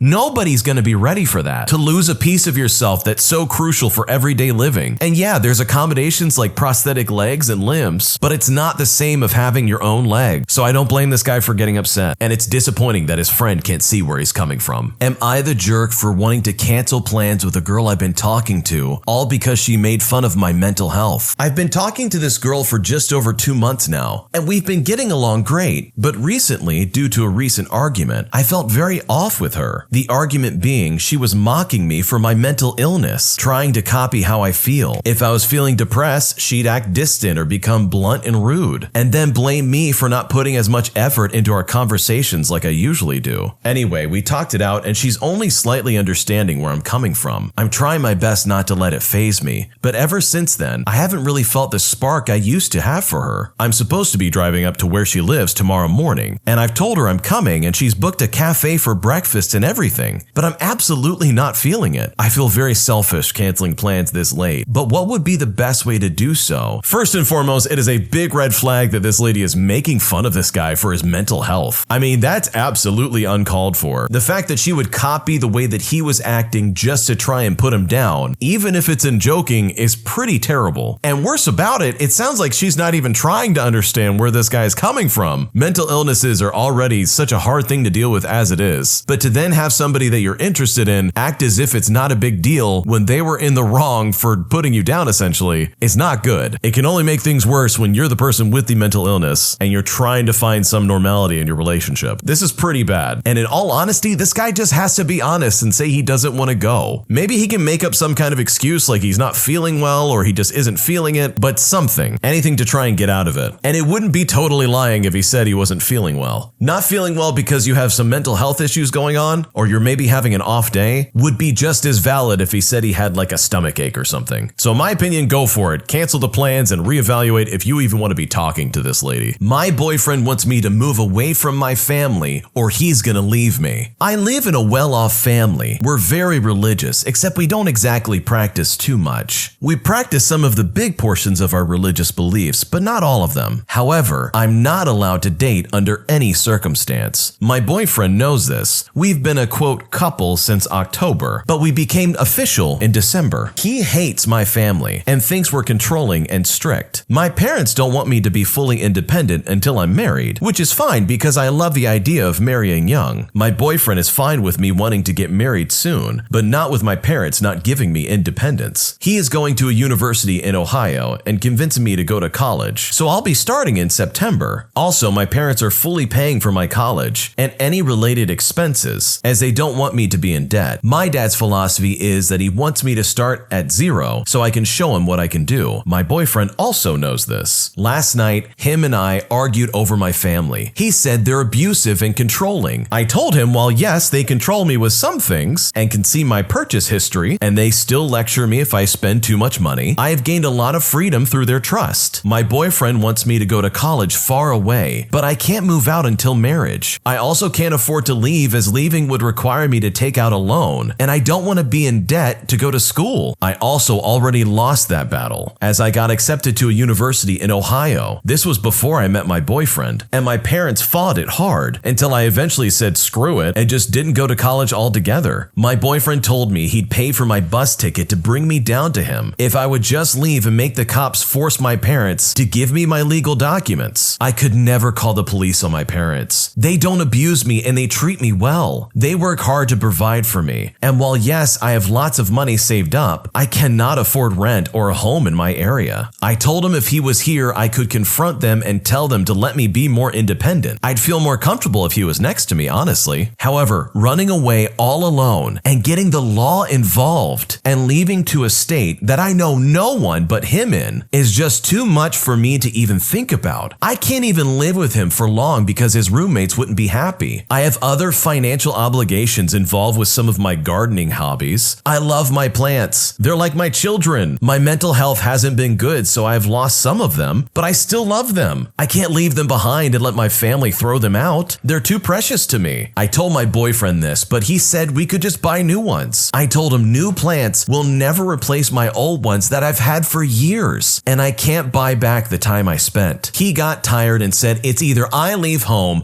or he leaves. I asked why I can't just do things the way that won't throw a wrench into my family, since he wants to marry me anyways, and he said he doesn't want to talk with my family and doesn't think they'll let me be independent. I know they will let me be independent because that's how it works and worked with my mom. I love my boyfriend. He's helped me out so much and always supported me. I want to spend the rest of my life with him, and he feels the same, but he doesn't want to stick around if I stay at home. I told him I understand that, but told him if he leaves, I'll find someone who understands my situation and will stay regardless. I honestly don't know what to do. The way the boyfriend is acting in this story is so unreasonable. The woman in this story has some religious reasons why she decides to stay at home. Also, it sounds like her parents, to some extent, follow that religious ideology, so she has to stay at home until she gets married. And the guy in this story very clearly knows his girlfriend's situation, but he wants her to basically throw away her family just to be with him at his university. It's incredibly inconsiderate for him to expect her to just drop her entire life just to be with him. I mean, let's look at the situation here. From what this lady's described, she's clearly very rich, and it sounds like they're gonna take care of her pretty much the rest of her life. Sure, they may have their thumb over her right now, but in the story story, the girl mentioned she's only 18. That's honestly not that weird. I remember when I was 18, my parents still had good tabs on what I was doing. Yes, I was an adult, but at the end of the day, I still lived with them, and that's okay. And I think the guy in this story also needs to realize maybe you're not worth leaving my family for. Maybe you might be a problem. I mean, you're already expecting this lady to just run away from her family, who clearly loves and appreciates her. It'd be different if they were abusive to her, but it sounds like they're good parents. They might be just a little bit too controlling. I think the one part that kind of has me on edge is the fact that she can't leave her house until she gets married. That in and of itself is really strange. Maybe there's some religious differences I don't understand, but that's just me. I understand completely where this girl is coming from, and I don't blame her for being hesitant of moving in with her boyfriend. She is very young. She's only 18 years old. There's no reason she should just have to throw away her life just for some guy. And the fact that this guy doesn't even like her family and has no interest in talking to them is just rude. You would hope that he would at least try and be on their good graces. That way he can try and have some solid relationship with them. I think the girl in this story will definitely eventually move out, but it's definitely not going to be with this guy. He does not have her best interests in mind. And it honestly doesn't sound like this woman is just trying to take advantage of her parents' wealth. It sounds like she has a life and she just doesn't want to give it up for some guy and have to move across the country just to be with him. Overall, I think this is an easy decision for her. And I think she's going to find a much better man to be in her life that'll understand where she's coming from and have the decency of not asking too much of her. Am I the jerk for continuing a lawsuit against someone else's estate, knowing it will destroy their family? Between the ages of 12 and 17, my mother was moving me from one psychologist to another, claiming they weren't a good fit for me. I found out years later that she was offering them cash under the table to tell her what I was saying and probe me on particular issues she had covered up to determine how much I knew and suspected. When they refused, she switched them. I found out a few years ago that the last guy she took me to when I was about 15 years old not only did take the extra money to tell her what I was sharing, but put me on medication at her request. There was no medical reason for me to be on any medication, and on top of that, the medication mix I was prescribed was dangerous to combine. The medication had a seriously harmful effect on my general health, with side effects I still suffer to this day. I lawyered up, gathered overwhelming proof, and started the legal process to sue these people. Realistically, the lawsuit ran as high as 7 figures. A few weeks ago, the psychiatrist giving me these medications and working behind my back died of a heart attack. I ran into this man's widow recently. She informed me that she did not have the mental bandwidth to handle this lawsuit, as she was grieving the loss of her husband, and she was taking care of the kids, as he was the sole breadwinner. She also let me know that they did not have the ability to pay out the amount the lawsuit would probably settle for, and she would have to drain college funds and sell their house, cabin house, and a place that houses her parents, leaving them, herself, and the kids homeless. She begged me to accept a much lower settlement offer and not rob her kids of not only their father, but also their childhood home, all of their memories, and their future. Here's where things get a little tricky. I told her no. Nothing else, looked her in the eyes and just said no. From what my lawyer advised me, they said do not engage in conversations with people you are legally opposing. I started walking away and she teared up, saying his heart attack was from the stress of the lawsuit, asking if I really wanted to punish little children for what their father did. I told her, do not contact me again, and got out of the store. Knowing their situation, I am now having a moral dilemma. Even at 7 figures, I will not miss this amount, but I could do good with it. I have also lost my father young, so I know how devastating it would be to lose my home as well. But as much sympathy as I have for his family, it is on my own torment he had built their life. And it wasn't just mine, as we've recently discovered. He did this to other people too. My lawyer, fiance, and family encouraged me to let it play out. Am I the jerk if I do not settle for less? This is crazy, because the psychiatrist in this story is so unethical it's not even funny. I understand that there's probably some people on the other end of his family that are going to see some negative repercussions because of his acts. I get that there's a sob story for this widow about her kids and about their home, but you know what? That man was a monster. To betray the trust of your patients, to forcefully medicate them just to mess with them, and to tell the mom what's going on in your sessions is a horrible breach of trust